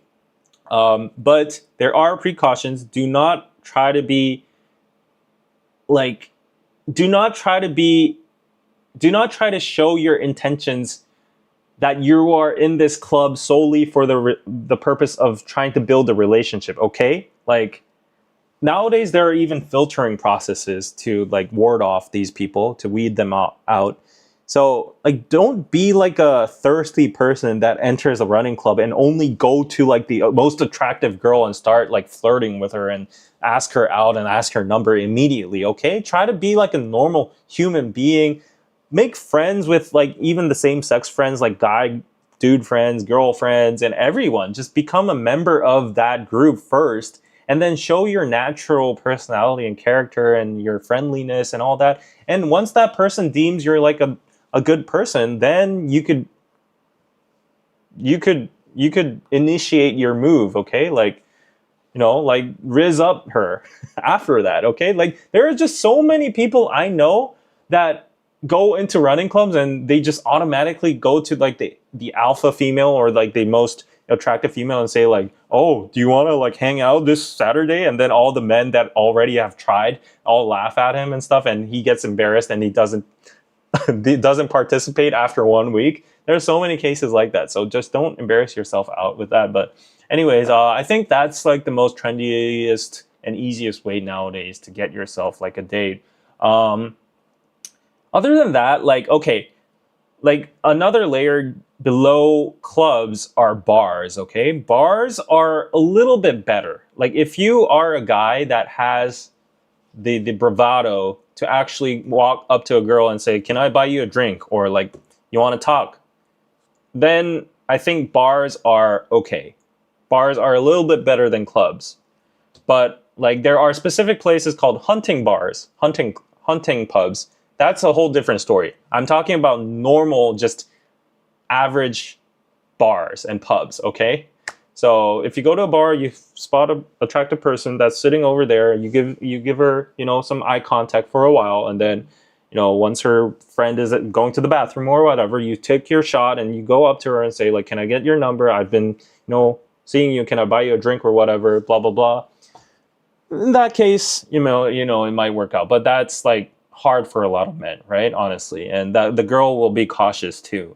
So, and also bars are in the sector, the category of nightlife as well. So a lot of mixed people with ill intentions will be within the crowd as well. So I would be cautious in bars as well. But in general, I think, you know, just community clubs are the best. If you're in like a school or like a company or any kind of organization, just, you know, finding someone within that circle would be the best advice I could give. Anyways, that was my whole rant. Okay, that is the clip of today. Thank you, David, for sending that question so that I can actually make it like the big main dish of this live stream. But anyways, let me go back with some comments and some super chats. Let me read those back. Coffee meet bagel is more relationship focused. I assure you, nobody is going to know coffee meets bagel in Korea. There are some domestic dating apps, which is a little better, but you'll have to pay and all that, and it's mostly like Korean people based, so they might like not prefer foreigners and all. There are different apps. Anna uses Gold Spoon a lot, and you know, but they have different dynamics. So yeah, dating apps in general. I just don't believe in dating apps. Yeah. I mean, I've had my own personal experience with dating apps. I've definitely had, you know, some good relationships on it, and I'm a genuine person. I don't want like anything bad on dating apps as well. So yeah, I was the hidden gem, and I found like genuine people on dating apps before, but like as everybody says, they always exclude themselves. But I genuinely think like 90% of everyone on dating apps especially guys, have like a very bad intention. Yeah. 동의합니다. 범블도 처음 들어봄. Yes, this person says it's the first time they're hearing about Bumble. The biggest challenge for me is having time to date. Oh, that's another story. That's a big challenge for me as well. Yeah, I need to go a little bit deeper on this. Well, let me circle back to this after reading some comments. Clubs are where F-boys are. Exactly, spot on. Friend introduction still the most common way to meet in Seoul, or is it dating service? Friend introductions. Yeah, period. Dating services, they cost a lot, and dating services, they can be very serious. They can be very serious, but you have to be aware that they cost a lot. They charge you a lot. What is this sound? What was this sound? Clubs are same all over the world. Can't wait for the pizza plus chit chat. Thank you, 520 mil for this 10 Singapore dollars. Is that SGD? Thank you so much. Thank you. pizza. 물론 전제는 한국어 어느 정도 돼야 된다는 거지만요. Yes, YM pointed out a good point. So you probably have to have some level of Korean to actually attempt like going up to a Korean person that doesn't speak good English, because they'll be scared if you speak to them in English and their proficiency level isn't that good. Yeah. Is it my chair or is it? I don't know where this clicking sound is coming from. Oh, maybe it's the refrigerator. Okay. Back in the day, the club was great to dance and have a good time. I think David's not into dancing. Yeah, I'm not into dancing. I'm biased too. Like clubs are like I don't know. Like it's not it.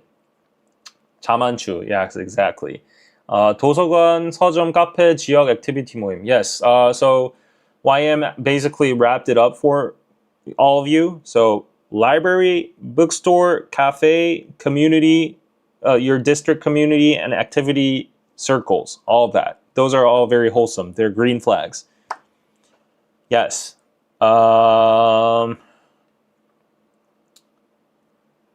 Let's see. Let's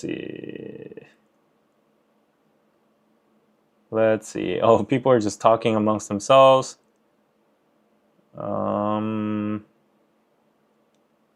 운동이나 언어 교환 좋은 듯. Yes, so the Koreans in the chat are saying like either it's working out, like exercising clubs, running clubs, hiking, all that is all green flags, it's all good, or language exchange.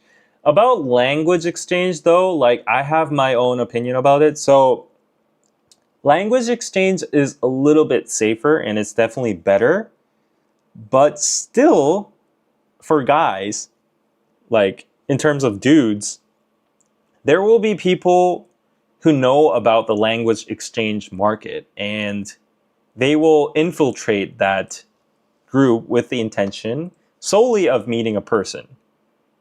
But that's in general for all the running clubs and all that too. So I'll give that a pass. But just be aware that people know about language exchange circles as well, and there are some creepy guys that only target foreigners that have some kind of foreigner fetish that's like collecting the flags and stuff, and that they will actively go out to language exchange cafes and they'll try to like get every foreigner there and stuff. So beware of that. I'm pretty sure if you have common sense and you just put your distance with a random stranger, then you'll be fine, right?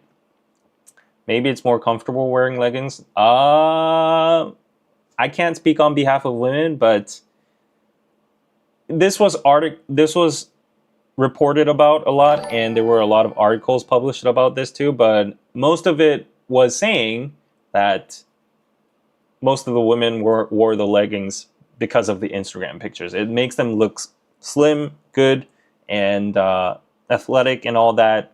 So they wore them to take pictures and stuff. But then there was a massive like gender war on the internet saying like, please do not wear leggings while you're hiking, because if you're going up trail, like you're in front of me, you're a woman, you're wearing leggings, and I'm behind you, it feels like I'm sexually harassing you while I'm not, and it's so hard to like pass you. And like men have this like allergic effect to leggings because it makes you look naturally, because like it looks good, right? Like you're admiring the human body of a woman's figure, right? Like, and there's no problem with that, I guess. Like if it's just a natural reaction, like a glimpse. Like even I go to the gym, and if someone's working out and she's in a good like body shape and she's wearing a leggings, I'm like, oh, and then like I go on with my day, right? But it gets creepy when the guy keeps on staring and he's like that and like looking you up and down, and those bad cases make cases where the woman gets very uncomfortable and shout at the guy and like that sexual harassment and stuff. And then those cases get publicized and they get like reported on, and then guys are like, like don't please don't expect us to not be able to control be able to control our eyes and glue it on the ground while you are right in front of me and I'm seeing your butt with the leggings, especially in a hiking course. Like you're right in front of me. So like to prevent any kind of accusation of being a creepy dude that is intentionally following you to see your butt, but like people are like, please do not wear leggings when you're hiking, okay? And that was like a big feud for a while. Yeah, I remember that.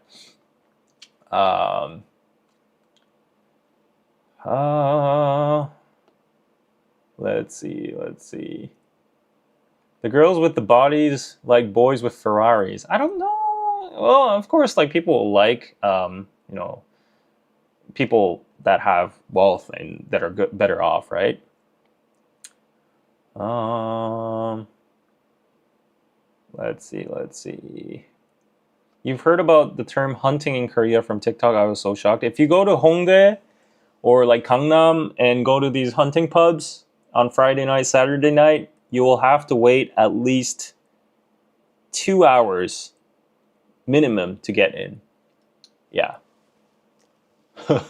It's crazy, but they have all these systems. I've been to one when I was very young, and the one I went to was called Greenlight. It was the most famous one. It's shut down now after COVID, but I had to line up 3 hours, and then I went in. They give you a table, and you order something, and they give you 30 minutes of dance floor time. So they turn on like very loud music, and there's like a dance floor on the basement, and it's like a arena type of structure. So you have the third floor, second floor, and first floor, and base. They have like the basement floor, and on the first floor you have like big tables where groups of like people can just enjoy drinking. And then on the second floor, it's like the mid VIP level. It's like lucky people get those seats because they can look down on the dance floor. And then you have the third floor, which is like the VIP tables where you have to pay like $1,000 for the table itself.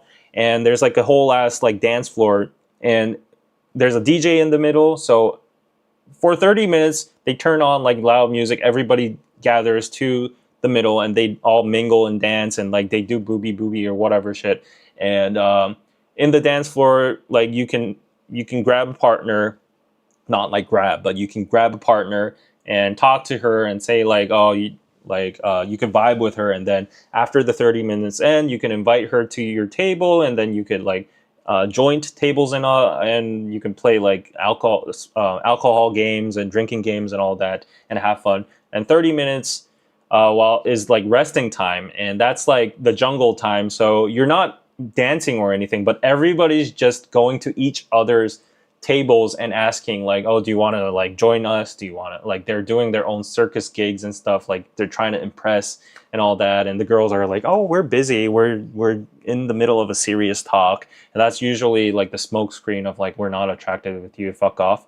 So it's all like that. So there's like a circulation. That was in the old days, okay? Like I don't know how it is nowadays, but apparently there are like digital iPad systems where you can actually voice FaceTime with other tables through the iPad internally within the hunting pubs. So you can eyeball like, okay, table number 32 over there looks cute. You press in 32 and you call them, and then they pick it up and they see you through the FaceTime, and you talk through that. And I don't know, there's like so many systems. There's like waiters coming back and forth and sending love letters to each other and all that kind of stuff. So hunting pubs are a different kind of experience. If you want to experience it, go for it. But I'm telling you, you will have to wait 3 hours, 2 hours to get in. And chances are that most people there don't speak English that well. So yeah, good luck. Where is your food? Has it actually... Oh, okay, so he's coming. It's coming in 5 minutes. I ordered it from Shinchon. Yes. Simpleton Crawls, thank you for the $2 pizza, 2 PPs. They are pretty intense though. I can wait. What is 2 PPs? They're pretty intense though. What is PP? PP? P? I don't know. I'm sorry. You sent the super chat, but I'm not realizing what you mean. 2 PPs are pretty intense though. I can wait. What? Okay. 심준혁님, 한국인 분이 또 계셨네요. So true. So true. I don't know what you're talking about because the chat was a little bit delayed, but yeah, apparently it's what I'm saying is checking out, right?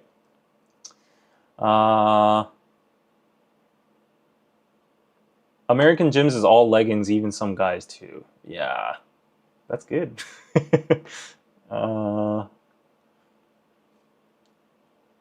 Way too many people in leggings on the street. Way too many. In Korea, you get kind of like shamed on if you wear leggings. Like the old people will stare at you in the subway, and they'll be like 어머, 남 사시러.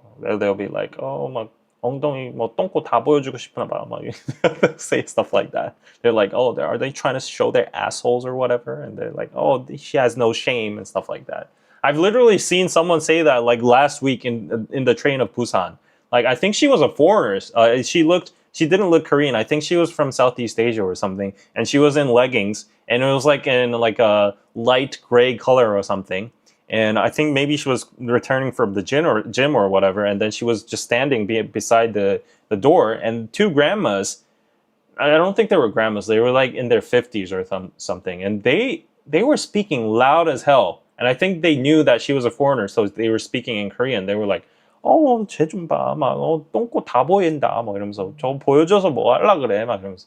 And they're like, oh, why did they want to show their like asses to people and stuff like that? And they're like, that.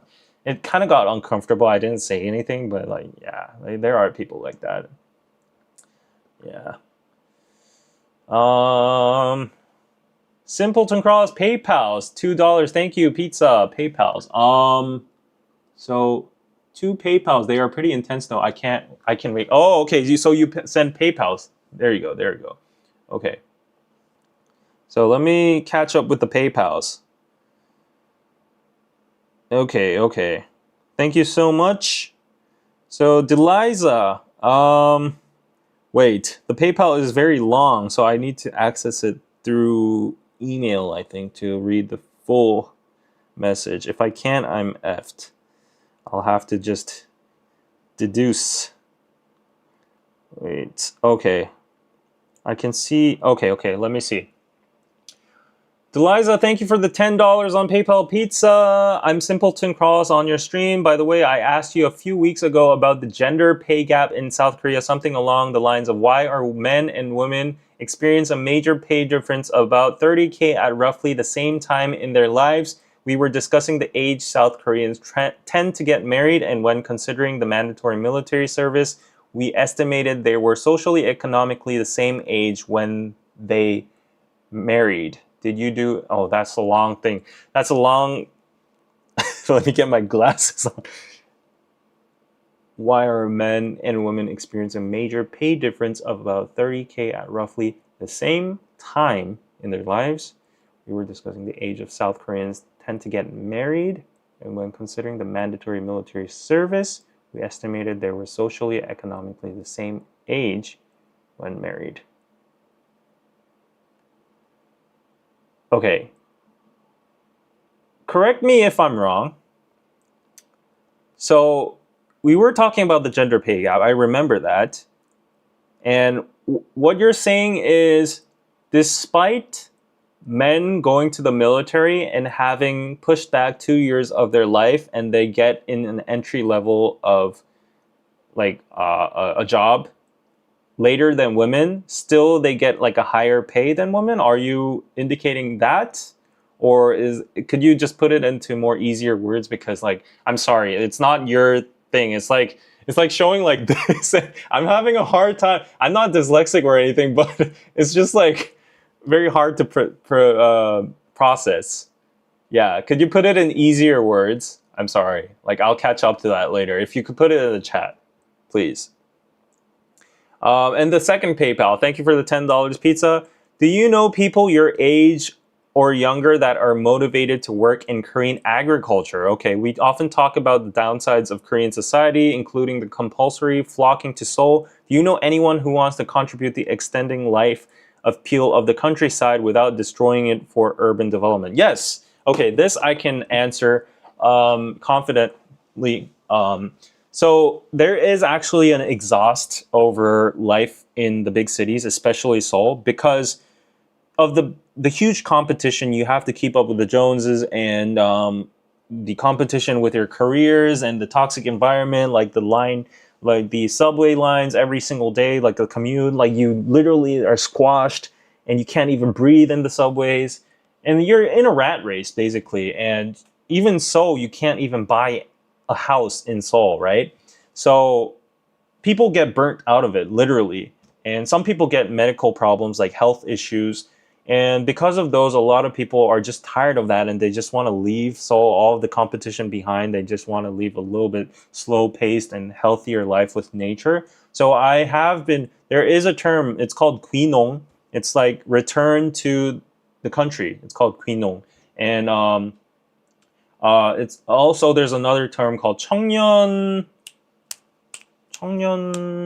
something. It's like, the youth return to the countryside. And it's not like a big movement, but the population is actually increasing. So the first reason is, of course, burnt out. They're getting health issues, mental health issues as well. And also the government is advocating too. They're making policies that actually support young people to relocate to the suburbs. And they provide like, training and education on agricultural, farming, or like, making produce, or, taking care of livestock and all that kind of stuff, planting,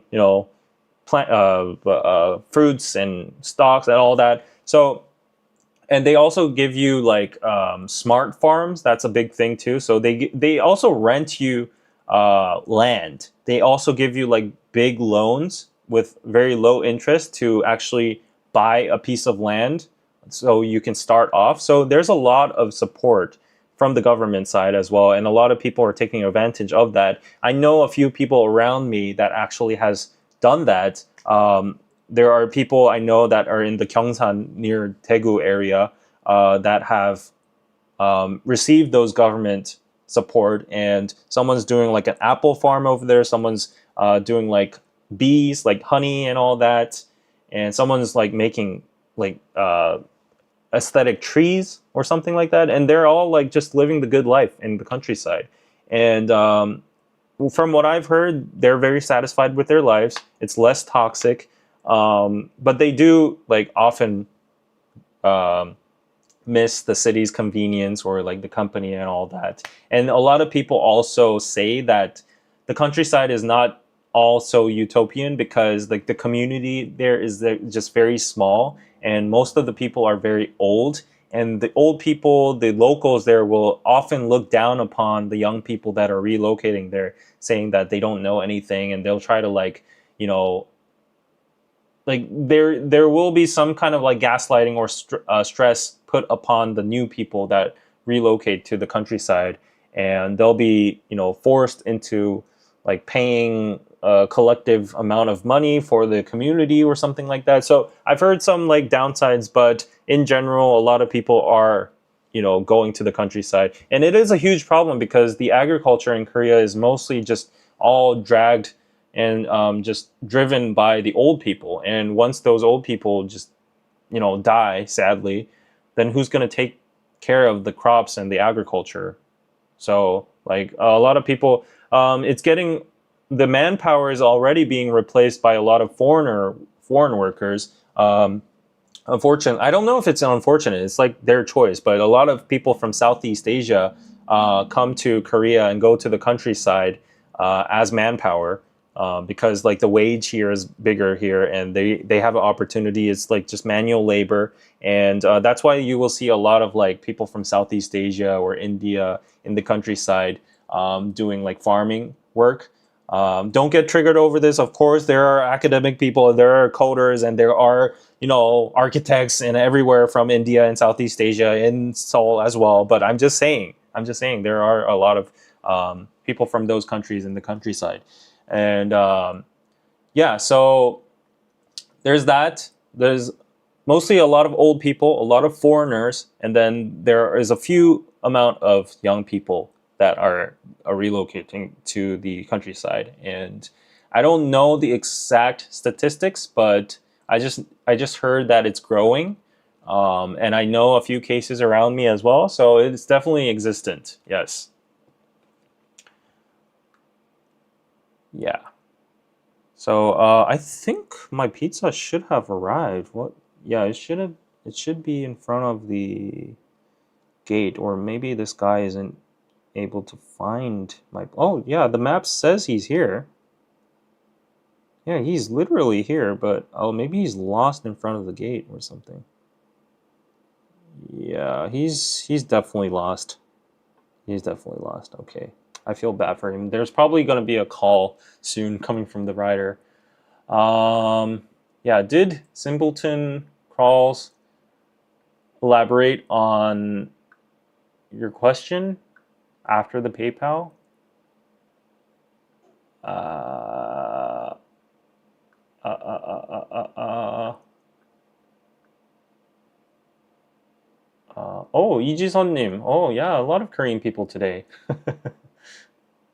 Wow, I've counted almost already 4 people.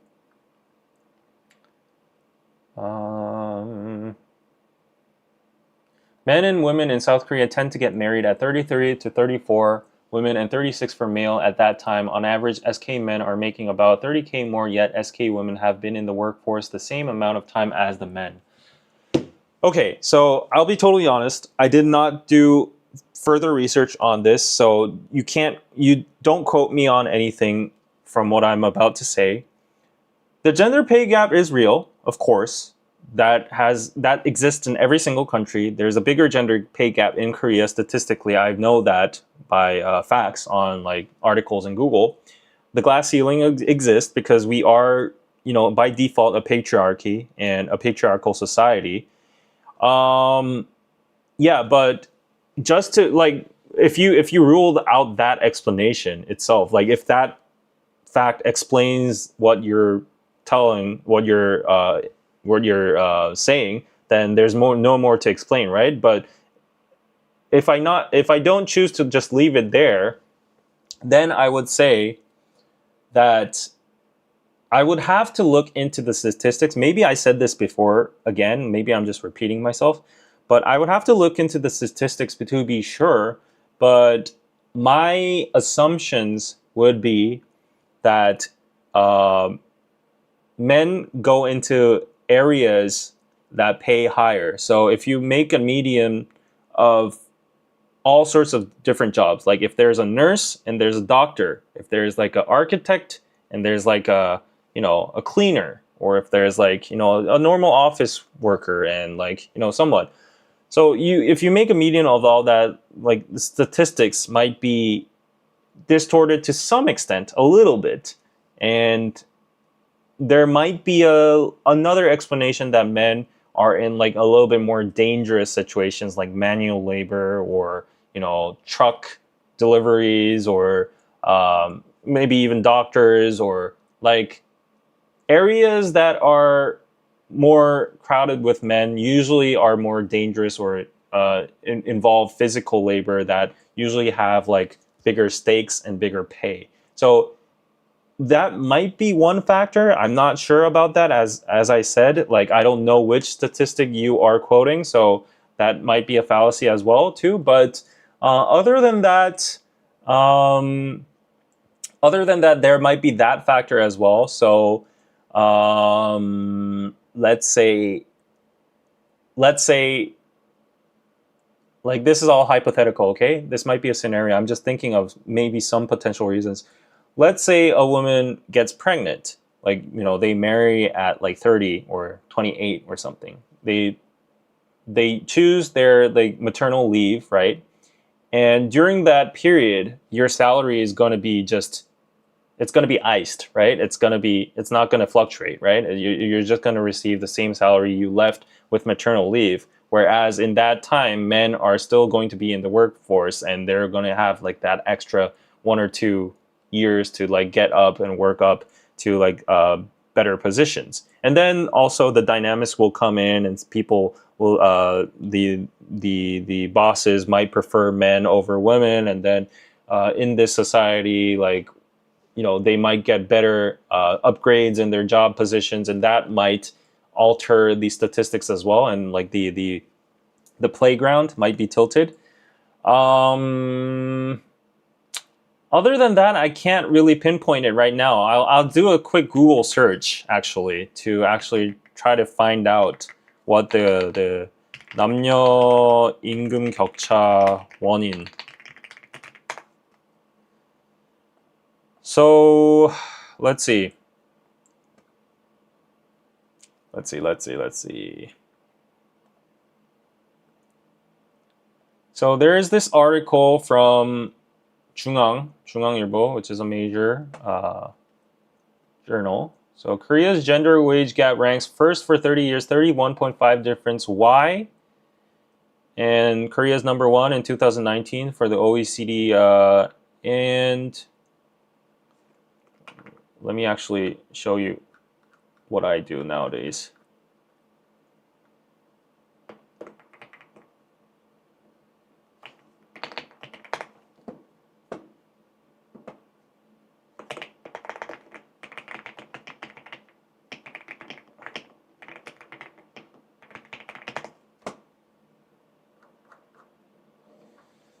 Okay. Should make it shorter and concise. So I'll just read this because I don't have time to just like read this on midstream, right? So a study show. Let's zoom in for that.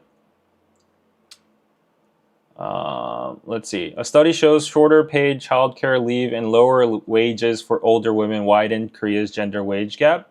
So shorter paid childcare leave. Yeah, that's what I was assuming too, right? Like this was the reason. Let me just okay. And professor someone attributes the gap to poor conditions for female irregular workers. So they are not regular workers. So there are more female irregular workers calling for better employment conditions and childcare support. Gender wage gap decreased from 41% in 2000 to 31% in 2020, but the OECD average gap narrowed more significantly. So statistically, it has gone down by 10%, but there's still a long way to go. Korea has the highest gender wage gap among OECD countries, with Japan as second place. Yeah, blah, blah, blah. No reasons over here. Korea's M-shaped curve in female employment rates reflects career interruptions for childbirth and childcare. Longer childcare, yeah, it's all the same thing. Older women returning to low-paying jobs after career breaks. Yeah, I think, yeah, what I said is basically what this article is saying as well.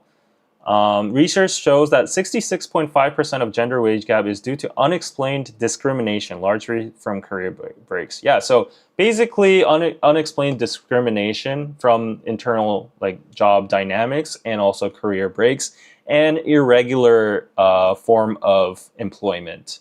Yeah, we call them 정규직, 비정규직. So yeah, you don't get like healthcare and you don't get like more rights than the average worker and all that kind of stuff. So yeah, I hope that sheds some light to your question. I'm sorry that I'm not like very experted in this, but yeah.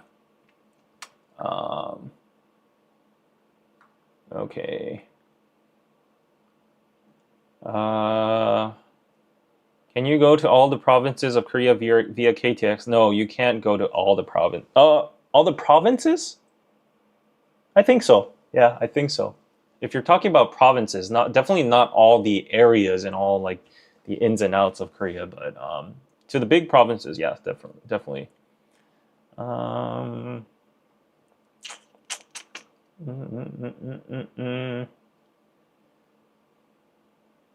Okay, so there's another statement from YM here. So in order to explain the gender pay gap, we also have to discuss about the overtime rate as well. So over 75% of all overtime is done by male, and by just counting in time, it's 10-1. So if you put that in account as well, 75% of overtime is done by males. So apparently they get more wage because of overtime, and that counts in the gender pay gap as well. That could be one factor.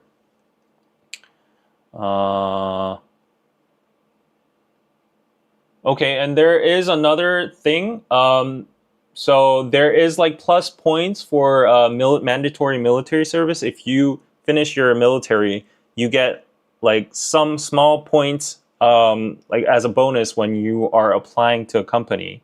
and maybe it affects your wage as well. I'm not sure on that because like I haven't personally benefited out of that, but maybe in some like big companies, yeah. I thought SKs didn't have kids before marriage. Yes, we don't have kids before marriage. Yeah. So were you only talking about before marriage?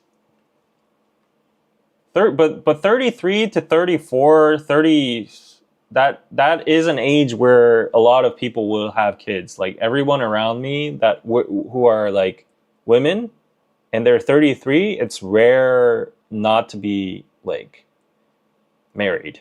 Yeah.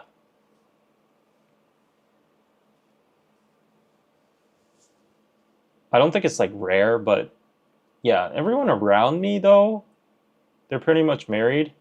And whether they have kids or not though, that's a different case. But I'm 33 right now, and I think the the girls I know, my friends, like over half of them are married. Yeah. Yeah.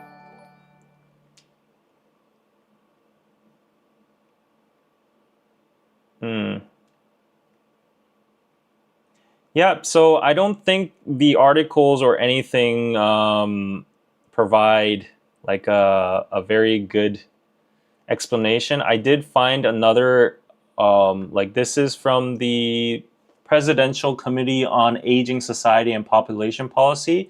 And this article, let me just copy paste it first. This article This article says the unexplained gender wage gap from Kim Nanju, Korean Women Development Institute. Let me actually summarize this as well. 10 points.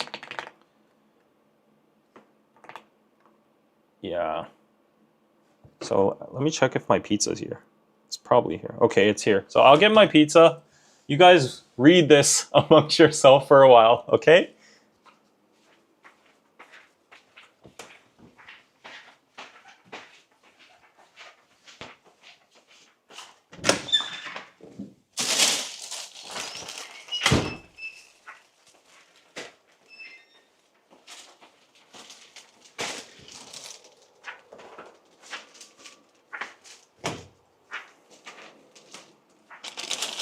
I got my pizza. So it says education differences, career breaks, job segregation, full-time versus part-time, company size, union membership, and pay discrimination. Yeah, that's basically what we all covered until now.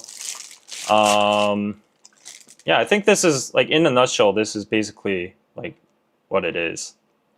Yeah. Education differences, career breaks, job segregation, full-time versus part-time. And then there's, of course, unexplained discrimination. Oh! Career break, COVID, discrimination, policy changes, yeah, equal pay legislation. Yeah, this is good stuff, right? Okay. It's saying that it's going to get better soon. Okay, I got my pizza, guys. I got my pizza. Oh, what falled? What just falled? Oh, it's my cheese sticks. My 2 little cheese sticks. For the confused, mandatory pay and active pay differ. $2. Thank you, thank you. Mandatory pay and active pay differ. Oh, okay. I'm not sure what that actually means, but yeah.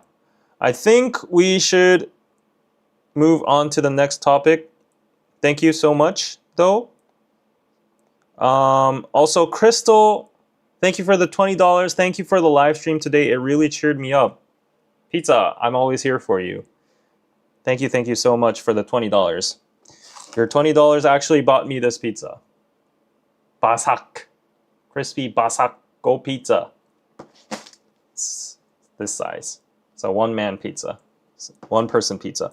Asunta, thank you for the $17 on PayPal pizza. Enjoy the pizza. I'm Susie T in the chat. Hello, Susie T. You have a wonderful name, Susie. There we go. Let's open the unboxing of the pizza. Ta-da. What?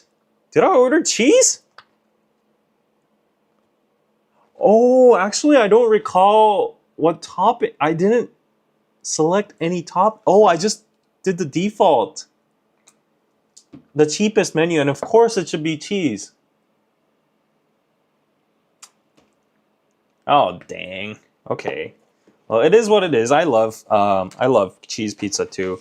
I would love if they have they would have included some hot sauce here, but I'm not seeing anything. So I guess like the cheap price is, yeah. Oh, look at these little 2 cheese sticks. Maybe I should have just chosen potato French fries, but I got my Sprite here at least. Let me actually check if I have hot sauce. I'm sorry. Let me just go away for a little bit.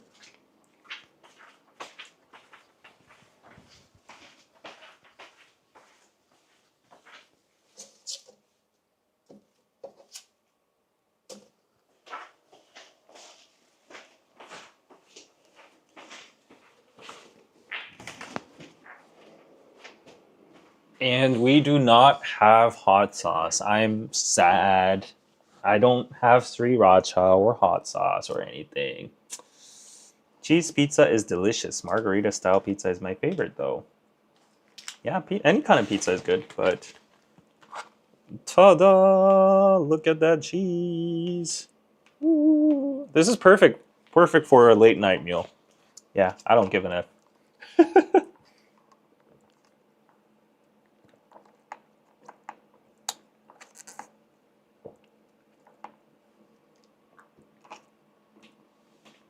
For the military, pay mandatory versus volunteer? Yeah, of course. Military mandatory service basically gets nothing. No, nowadays it's bettered. So they get like a couple $1,000, something like that.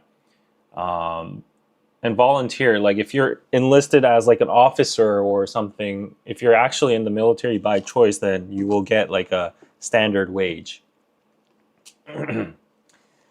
Let's get in. Let's get in.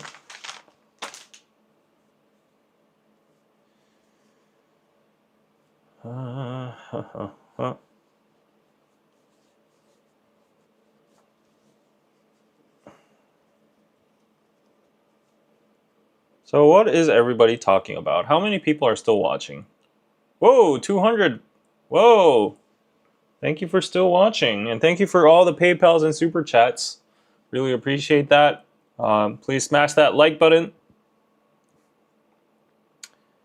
And let me dig into my pizza. Excuse me by eating all by myself, but here's my first piece. Ooh, look at that pizza. It looks so good. Mmm. Mmm. Mmm.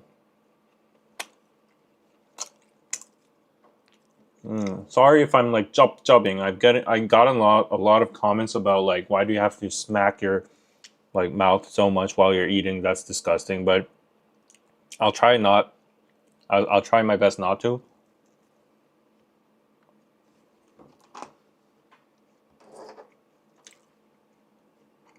What questions, Rachel? Ask your questions. What questions have I not answered?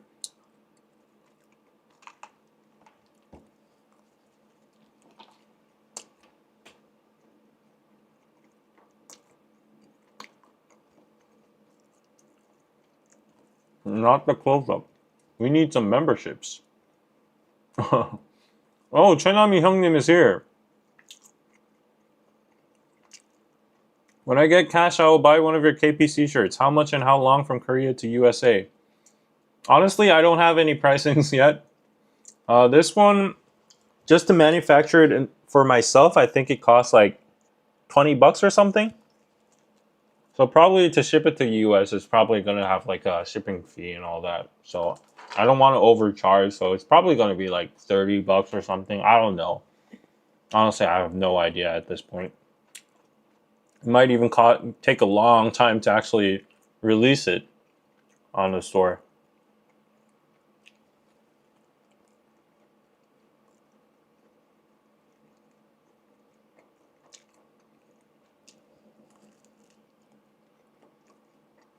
Chop, chop, I giggled. Eat as loudly as you like. Yeah, apparently it just bothers a lot of people. I'm sorry.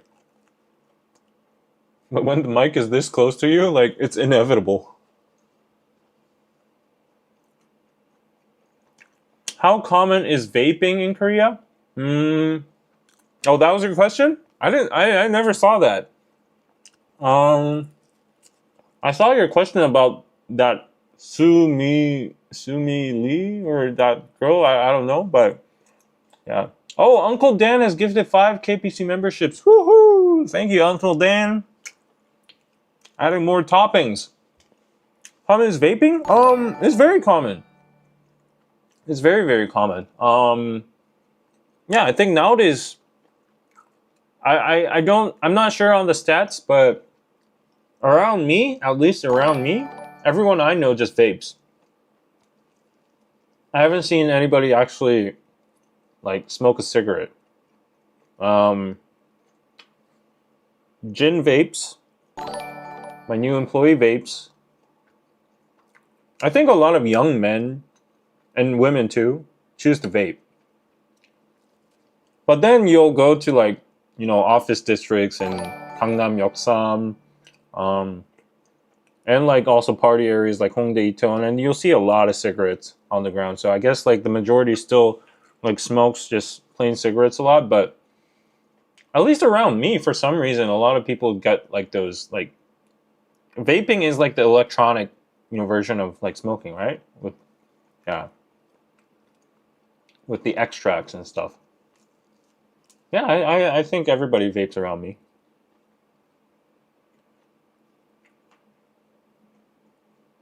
I think she's talking about the electronic version of smoking.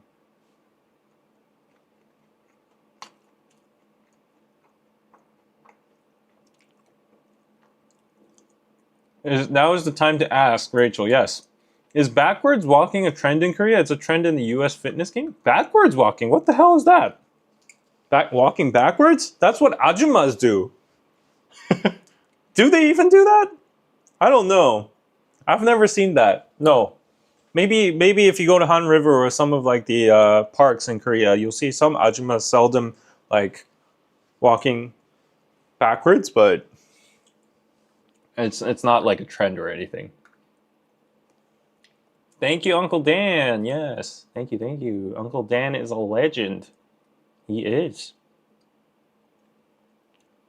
I can't believe David is 33. He looks 25 or 26 years old. Well, it's the Asian genes. It's the Asian genes. But I have a theory, though. I have a pretty good theory on why Asians in general don't look that old. I'll tell you after I finish this piece. Ooh, look at that cheese.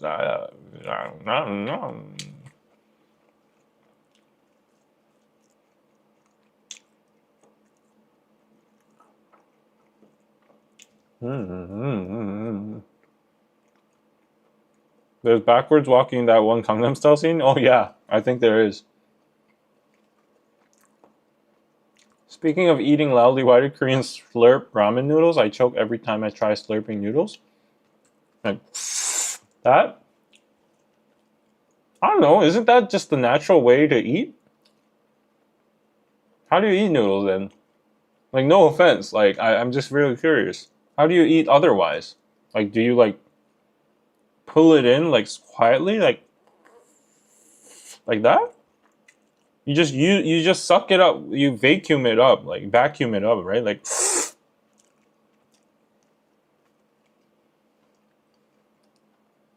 or do you cut it?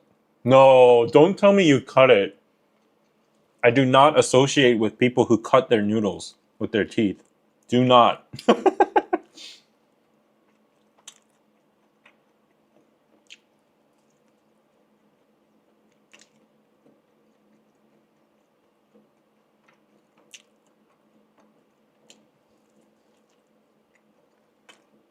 Oh, it's not polite?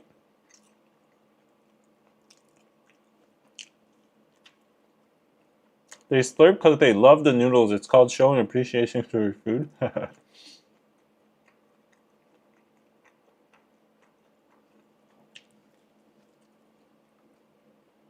You twirl noodles on your fork. I can't slurp them. Oh, really?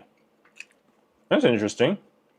Maybe if it's spaghetti, I would do it that way. But if it's like ramen or like just cold noodles, naengmyeon, definitely slurp. Slurp, slurp, slurp.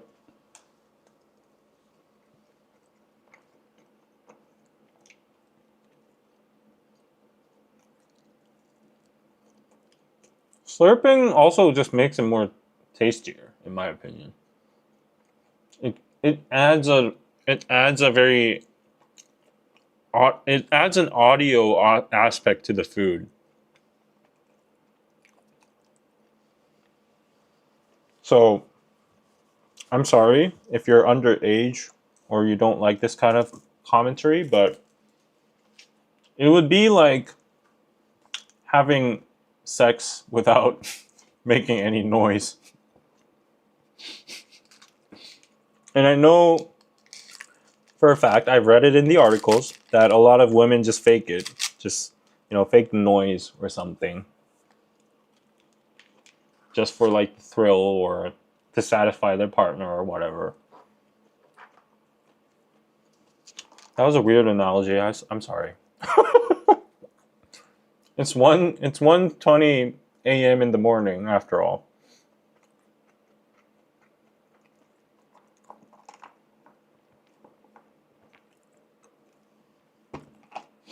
Slurping is considered very rude in the US. Amazing how opposite things can be culturally eliminating, right and right, yeah.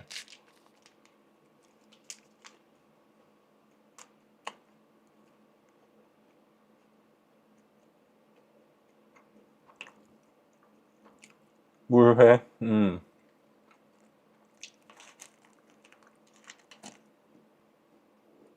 What's the weirdest topping on pizza? Well, everyone around me says corn.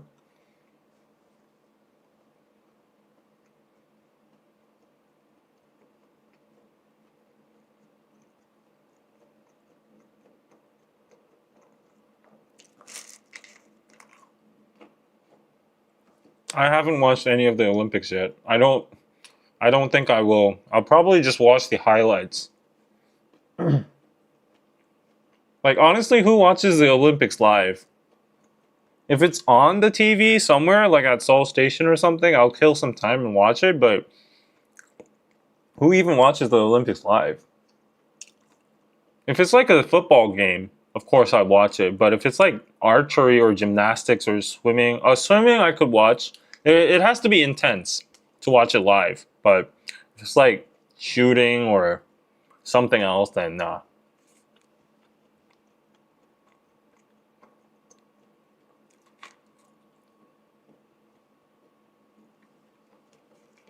Bitcoin is 69, Mohammed says. That is the reason I'm... Okay, don't get me wrong, guys. I'm not like a crazy dude over crypto or anything. But actually, today is a very monumental day for Bitcoin. Because, don't get me wrong or anything, okay? I am not pushing any political agenda. I do not have any political preference over any candidate in the US elections or anything. This is not anything political. But today is a very significant day for crypto and Bitcoin in general because there's a conference called Bitcoin 2024 going on right now. And at 4 a.m., I think, like Korea time, like in a couple hours, the main speaker is Donald Trump. And that speaks a lot of volume. The fact that the former president of the USA and also the running presidential candidate, which has a lot of approval rates right now, which has a lot of support, is appearing in a major Bitcoin conference as the main speaker. And he's known to be one of the pro-crypto candidates compared to the Democrats. So A lot of people are speculating that Trump is going to appear at the conference, and during his keynote, he's probably going to say something very, very supportive or bullish towards Bitcoin. And at this point, like, people saying Bitcoin is a scam is living under a rock, because, like, the SEC approved an ETF, BlackRock is trading it, and all the big figures, the rich people are already including it in their portfolios. People like Donald Trump, for God's sake, it's Trump. Like him, or you can like him or hate him, but it is Trump, and he's talking about Bitcoin. And of course, like, people are saying, like, he's trying to get the votes. There's, like, so many crypto traders out there. He's trying to get those votes. Of course. But the fact that it's getting noticed is the significancy of it. And right now, the price of Bitcoin is at 69K, which is almost near the all-time high. The all-time high is like 72K or something like that. It's at the perfect price range to actually skyrocket with a slight push. And a lot of people are speculating that that slight push, the final touch, would be done by Trump. There was a guy, I don't know this guy that much, but there was another supposed candidate called RF Kennedy. He's apparently the son or grandson or whatever of the Kennedy family, R something Kennedy. And he was a speaker of the Bitcoin conference too. And he said that he would buy like $24 trillion or whatever of worth of Bitcoin if he becomes president, with the National Reserve or whatever. And a lot of YouTubers said that basically means over 20 years that the US is basically saying that they will dominate the Bitcoin, the circulating amount of Bitcoin out there, and they're going to make it like, how the US owns like the biggest portion of gold out there. They're going to make it one of their biggest assets, so they control the Bitcoin asset. And Bitcoin has just become so big, and it's become such a global thing that now it's become a power game. So it's between like US and China, whoever gets dominance over this asset. So I definitely think like these political leaders are trying to get votes too, but some of them might have genuine intentions of like, in order to set the global order in the future, assets like these should not be ignored. Like, it has enormous potential, it has enormous attention, and the dollar is not doing good. It's hyperinflated. The value is slowly going down. And some countries like El Salvador or other like Venezuela, some countries are adopting Bitcoin slowly as their main currency. And I definitely believe that the US is not just going to sit there and miss on this opportunity, even if it might be a scam, So anyways, that's happening in 3 hours. And I just want to see what happens. It could be the actual start of a huge, massive bull run for Bitcoin. So, yeah, fun thing to know.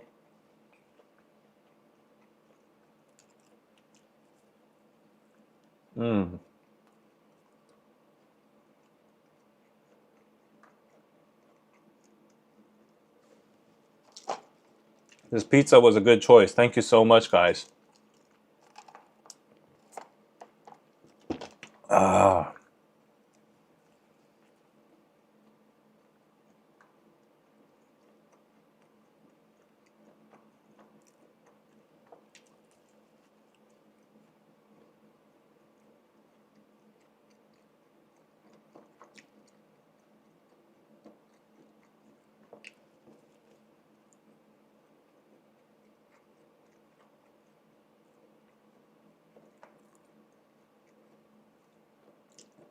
Yeah, and I heard some other bullish news that the Federal Reserve is going to lower the interest rates finally, for the first time in like a couple years.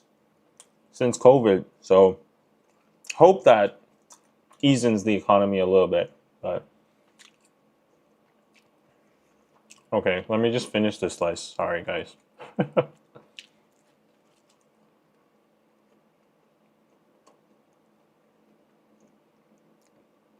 The time to try to make money on Bitcoin was like 5 years ago. Yeah, I agree too. It's too late. Even if it goes up now exponentially, I think the max would be at least just like maybe 200 to 300%. That would be the cap. That's it. That's just my personal point of view. It could go to like, I don't know, like to the moon. Definitely for altcoins, like other coins, they have like a, you know, massive potential to go like 5x, 10x. But for Bitcoin, I don't think it's going to go hyperbolic. It's probably just going to stop at like 2 or 3x.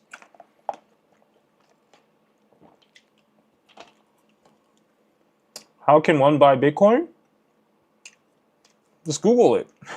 It's so easy to buy Bitcoin nowadays. You can buy it on every single trading platform. Coinbase. I think if you're American, Coinbase is the easiest one. You don't even have to buy Bitcoin nowadays. You can just buy the ETF on like a stock trading app, like Robinhood or whatever. Koreans use their own apps. I think the biggest crypto trading app out there, platform, is Binance. A lot of people use Binance. I use Bybit. I think it's a Singaporean brand, a platform. Korea has its own trading platforms like Upbit. Late night eating, yes.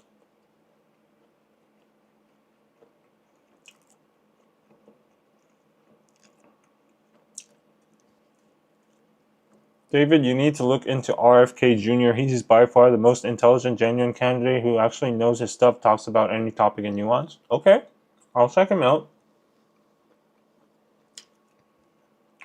Well, he was a speaker for the Bitcoin conference, so I'm interested now.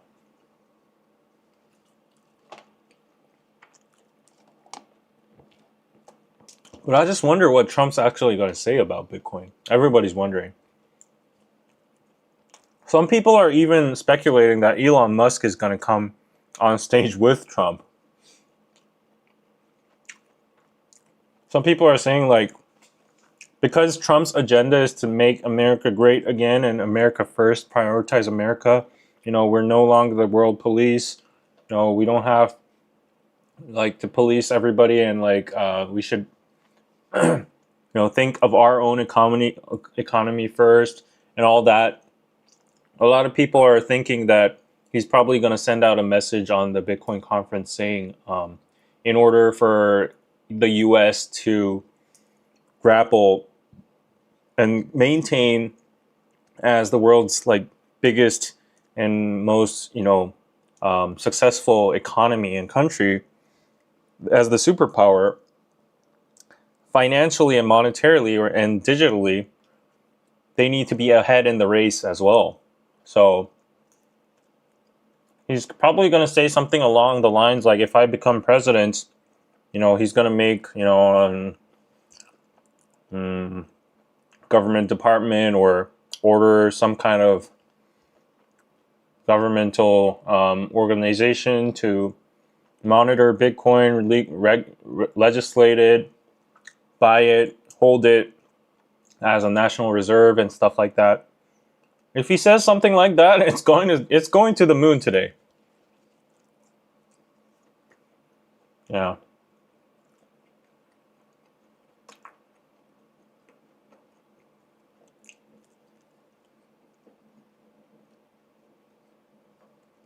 David is yummier than pizza.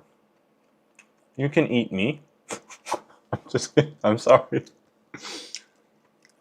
It's the time right now.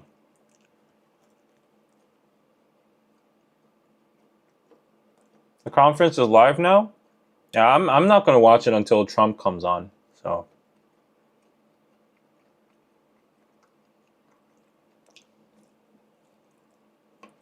people are actually more interested in the conference because a lot of people are just saying that Trump is going to be the next president. Objectively, until now, we don't know what Kamala Harris has up on their sleeves and the Democrats are prepared or whatever. But up until just now, it seems like Trump has the upper side.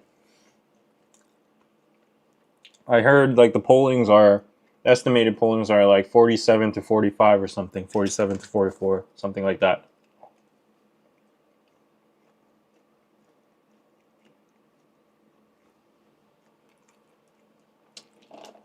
Everybody around the world is shuddering because Trump might be president. Like everybody else than the US is going to not benefit from Trump becoming president because he's going to probably put big tariffs on imports. He's going to probably, prioritize like the American workers over like immigrant workers and overseas companies that are operating in the US. For Korea, he's thinking of like, at least minimizing the troops, the U.S. troops here, making us pay for a big sum of the operational fees for the U.S. troops stationed here and all that. He also speaks very fondly of North Korea. He says that he puts them in check, but you never know what happens, so.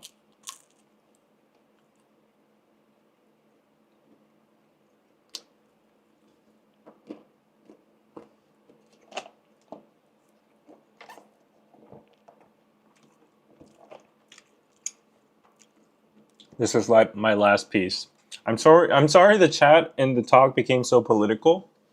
It's inevitable because like I just mentioned Trump's name and people are going to talk about him.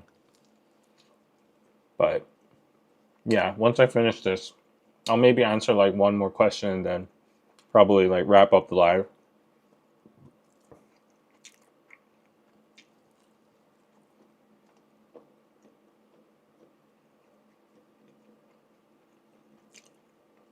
Honestly though, I do understand why half of the nation, half of US supports Trump,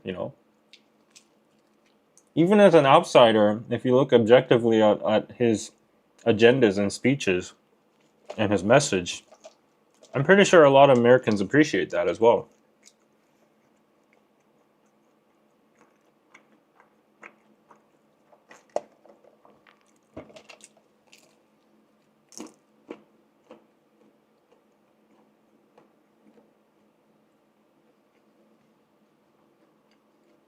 My friend, who's actually working his way up to become a doctor in the States, is very worried right now that Trump will become president because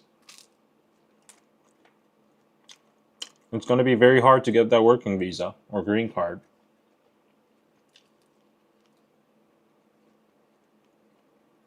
Which, to some extent, it should be like that. I totally understand. Like, I could imagine if a lot of illegal immigrants, like, we're just crossing the border and infiltrating our whole country, then Koreans would definitely be like, we can't accept them and stuff like that. So I can see where they're coming from for sure. But you gotta be like humane. And you gotta put up a system that doesn't make anybody like wrongfully deported or so yeah, I'm not going to talk about this too much because like I don't want it to get political. Weirdly enough, the viewer count is going up, but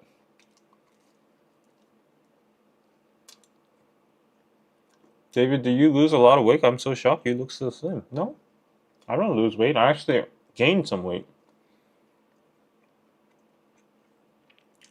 Yeah, I actually have a 5x leverage position right now opened. Definitely long. BTC, ETH, Solana, Ondo. What else? Render.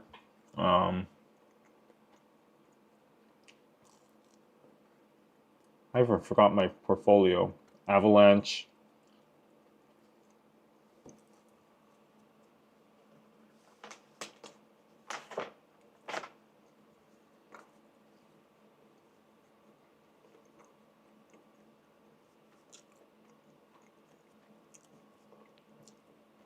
Non-political questions. Ilizar 5. Thank you, Simpleton Kraus. Let's see. I ordered cheese sticks and I ate all of them.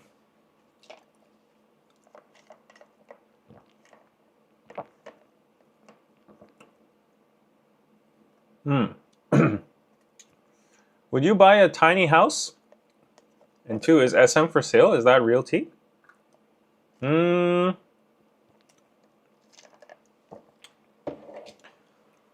Korea, I have no option but to buy a tiny house.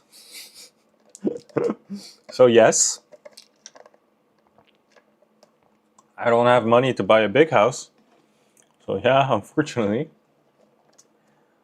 And speaking of house, like I don't mean like an actual like American house with a roof and like a kitchen and bedroom and all that. I mean like an apartment room with like 2 rooms. A small ass living room that's attached with the kitchen. SM for sale? I haven't checked on that.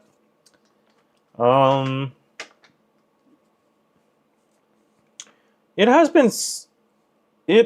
has been on the market for a while, hasn't it? That's why the owner of Kakao is getting investigated right now, because he tried to manipulate the stock prices to acquire SM.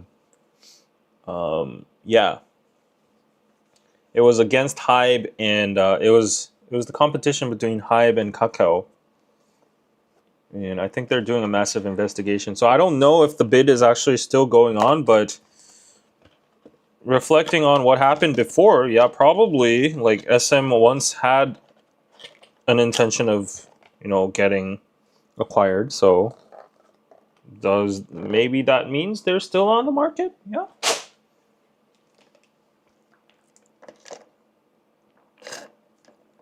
Ah. Yeah, yesterday in the Paris Olympics, South Korea was announced and wrongfully introduced as the Democratic People's Republic of Korea, which is DPRK, which is the official name for North Korea. Ours is Republic of Korea. I get it could be confusing, but we're dealing with the IOC here. It's the Olympic Committee, and it's a quick Google search. Like it's not even that hard. I don't even blame the narrators. Like they're probably just reading off the scripts, but the people who's prepared that, it's their fault. And it's a very sensitive issue because we're at war right now. Technically, we're at war. We hate each other, and yeah. And who wants to be introduced as North Korea? It's the poorest country in the world and ruled by a dictator, a big fat pig.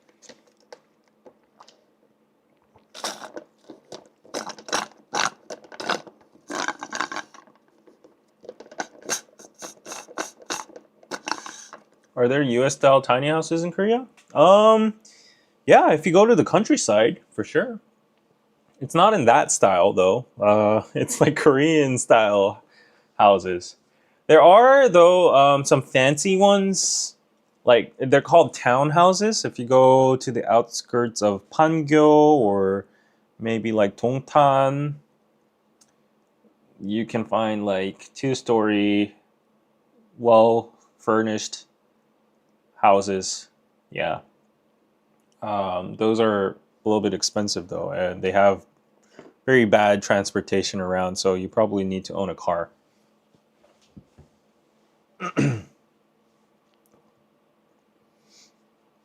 Is it true that Hannam-dong is the most expensive place to live in Korea?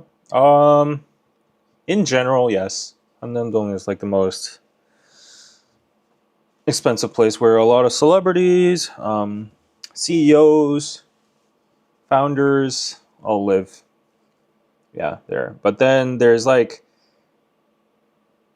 that's like a little bit of a. It's like I would say that's where the 1% live. Hannam-dong is where the 1% live. If you go to the 0.1%, they live in more isolated areas in Seoul, like Pyeongchang-dong, or you know, where is it? Yeah, there are other places. They're very mountainous. They're in the northern part of Seoul, and they're all like big ass residences with heavily guarded. They have like garages and stuff, and those are real houses. Yeah, so Hannam-dong has a lot of those kind of houses as well too. So definitely the 1% lives there, but like the real rich folks, they live quietly in like very quiet places.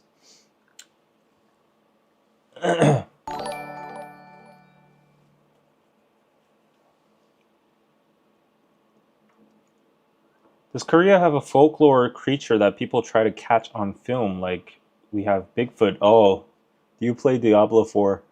I am not a big gamer, but I think the Diablo 4 craze has pretty much died down because all my friends, like including Danny, Leo, and Jin, they played Diablo 4 when it came out religiously. They were only talking about that for days and weeks, and I was getting outcasted from the chat. I didn't even know what they're talking about, but none of them talk about it ever since. So I don't think it's the hype is going on. A folklore creature that people try to catch on film. I can't think of any right now. No, you're talking about like the Ness, the Ness creature, Lake Ness creature, or Bigfoot, or Sasquatch, or something. I don't think Korea has. Oh, thank you for the super chat, by the way. H Baker 10 pizza. I'm just so full right now. I'm like, oh, I can die. Folklore creature. Nope. None that I can think of. I don't know. 도깨비불. 도깨비불. 도깨비불 is like so 도깨비불 is actually like a scientific phenomenon. So 도깨비 is a goblin, and I don't think modern people actually like believe or try to spot these goblins. Like usually goblins are depicted with like one eyes, they have a horn, and they're half naked. They have those ooga ooga, kind of pants, and then they have like, bats with like spikes on it, and that's like folklore, but we don't expect to see them in modern settings in the mountains or whatever.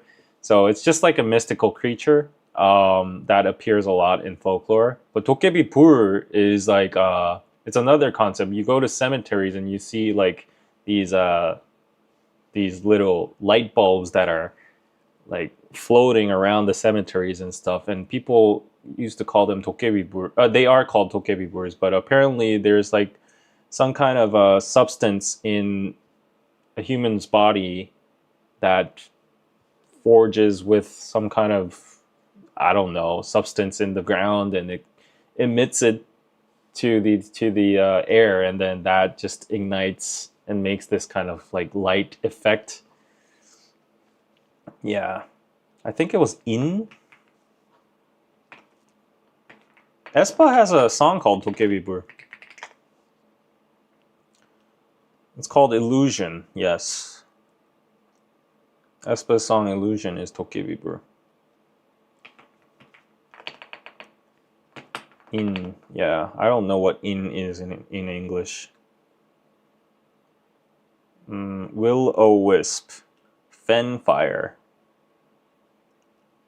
Yeah. Something like this.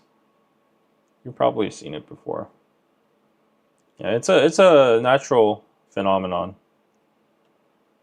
Let me try to actually translate it. Will-o-wisp. Yeah. Yeah, it's in the bones and in the tombs and all that.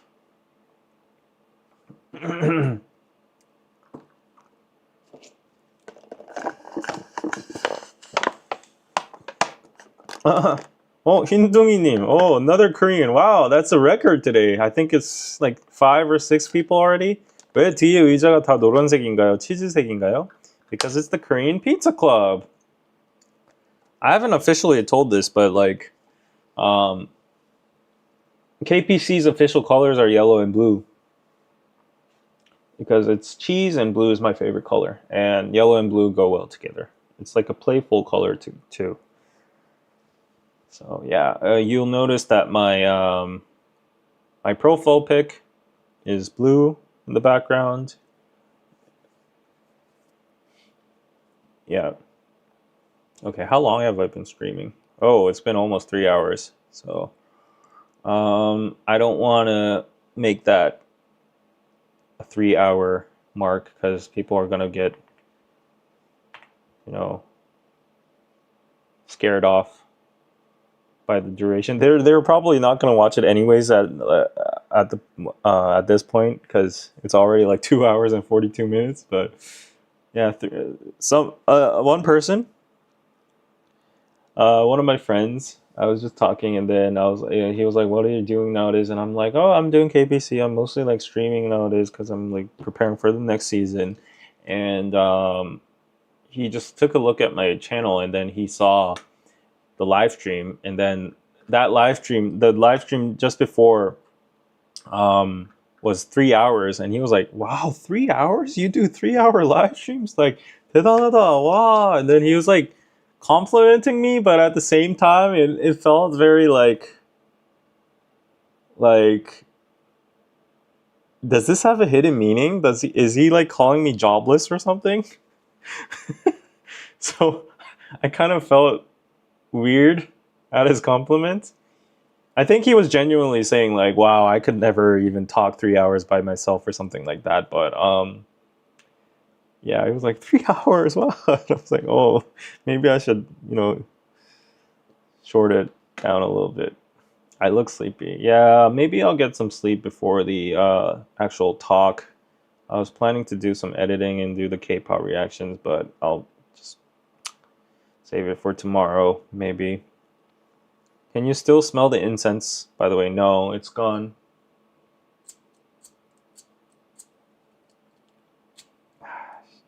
I'm so scared. I know the trick is like you have to do it strong and fast, but I'm so scared that it's gonna like burn my finger and stuff, so I can't do it in one go. Let me actually try to like man up and do it. There you go. Yeah, I'm good at matches though. I do them in one go. Condescending. And no, he wasn't condescending or anything. I think he was genuinely just awed at the fact that I can do streams for 3 hours. A lot of people say streaming is an easy thing.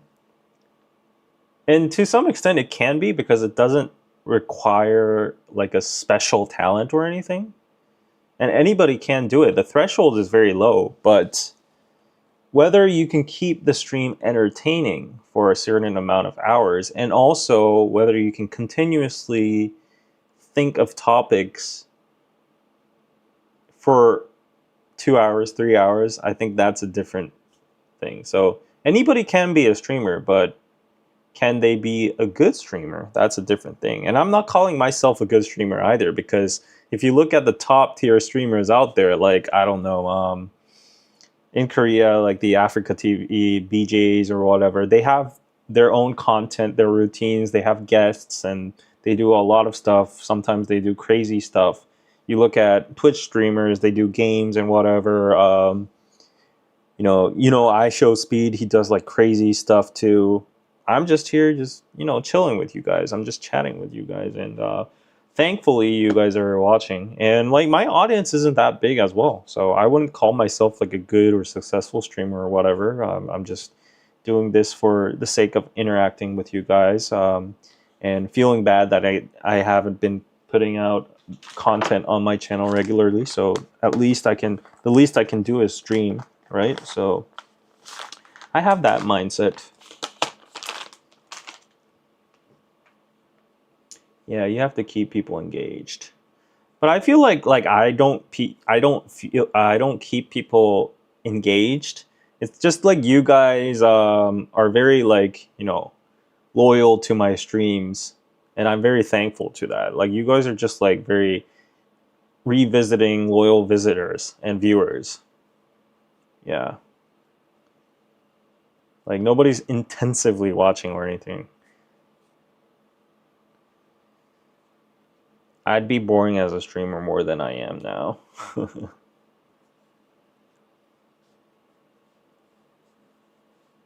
I enjoy your vibe. Thank you, Guscoline. Guscoline. Oh, so like last thing before I end the stream. So I think I didn't answer the question, or like I think it was a random point. So my theory on why Asians or Koreans look so young. Maybe it's the genes, but maybe it's just the body frame. Like we're a little bit more slimmer and like all that. Maybe it's the food as well. We eat a little bit more healthier, less greasy stuff, less processed food and junk food. But on top of all of that, my theory, as the biggest factor of looking young, is that most Koreans, okay, I won't extend it to Japanese or Chinese because I can't speak on their behalf. Most Koreans that I know, at least, do not like the sunlight. They don't like to be in the sun. Some people actually hate the sun. And some people religiously put on sunscreen every single day. And they avoid the sun as much as they can. We even have like umbrellas, parasols for sunlight. And we try to stay indoors as much as possible. So that's my theory. You can challenge it, but like out of my personal experience, like everyone I know, except like very athletic dudes that don't care and just play in the sunlight, like football or tennis. Like mostly women too, like they hate the sunlight, and yeah, it's a scientific fact that sunlight and the radiation is the one of the biggest factors that accelerate aging and gives you wrinkles and gives you freckles, and yeah, it's just bad for your skin. And what I noticed is like if you go to Western culture, they love the sun. They're always walking around in the grass and enjoying the afternoon sun with a coffee or like a sandwich at the bench at the park. So many outdoor activities.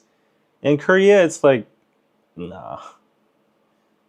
Yeah, so even if you go to the countryside where the old folks like they're always in the sun, you can see that they're extremely very wrinkled and old too. So yeah.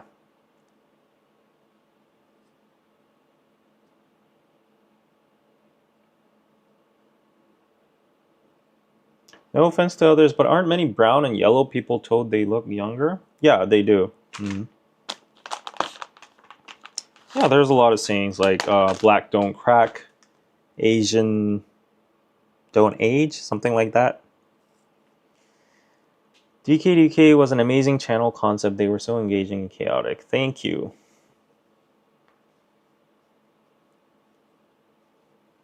So I think my assessment, the secret to anti-aging and not aging is like avoiding as much sunlight as you can. I don't know if you can absorb vitamin D if you have sunblock on. I don't know. I take vitamin D supplements, yes.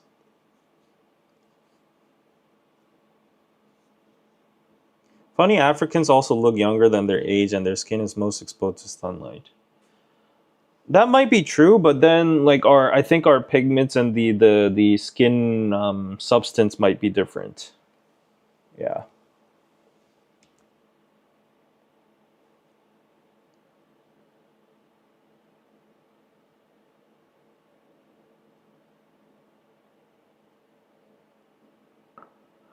Okay, guys. So it's 2 p.m. 2 a.m. 2 a.m. in the morning, following you from your first Just David live stream. Wow, that's amazing. Keep it up, David. Thank you, EJ. Thank you so much. Well, black people have more melanin, Asians have more collagen. Yeah, Asian don't raisin. Yes, yes. Thank you, Miso Soup. So yeah, thank you so much for watching today's live stream. Before we go, just reminder that we are selling these cutie pies on piroso.net. Other than these, we have like awesome diaries, playing cards, cups, coasters, accessories, clothing. We have amazing blog posts as well. I send you like, new blog posts and updates via newsletters, so check out the newsletter as well. I normally include the functions on the newsletter, so get these holders. I hope I didn't break that. Yes. Nope. I just did a sturdiness test. Didn't break. So get these paper holders, objects. Get the incense holder. And yeah. I'll just show you the website one more time and we can call it a day. Blooming Shadow. Yes, this brand is really pretty too. You can get these really nice plates over here. Speaking of hiding from the sun, check out Mimidar on our site. You can get this traditional umbrella over here and the phone case RM used.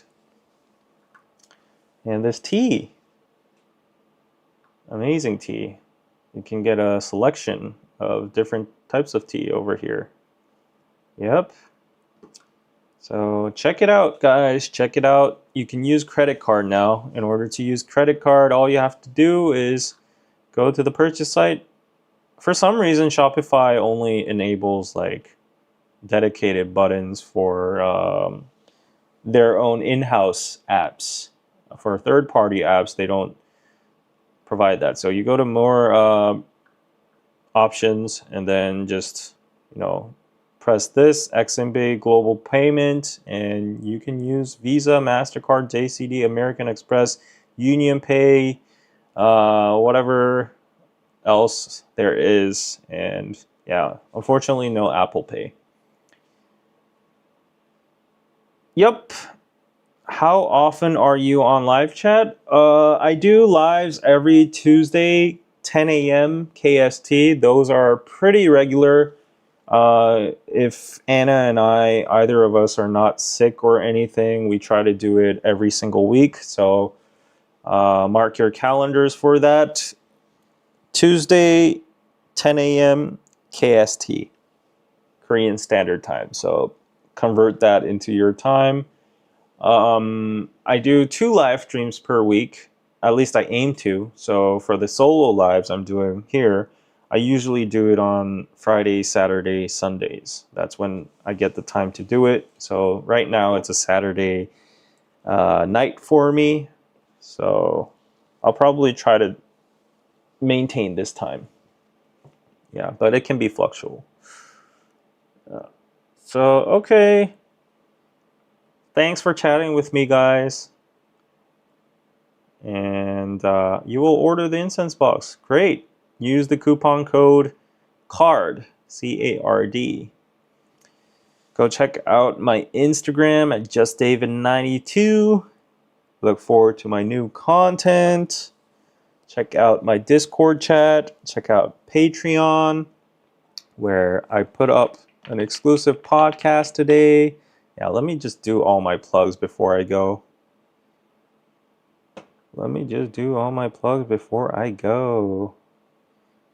So here's my Patreon over here, Korean Pizza Club. And getting plastic surgery. Lana and Aiden can be... Oh, I just showed... yeah, perk upgrade announcement. I'm going to do K-pop reactions and stuff. Yeah, and Texas is amazing. Full US trip recap, exciting content. So I have 18 episodes already. And if you go to Spotify, you can access this exclusive playlist of exclusive episodes over here. Go check that out. Yep. So consider that, and bye bye. 고생하셨습니다. 십시오. Bye bye. Bye. Yeah, the camera's here. I've keep on looking at the screen. Bye.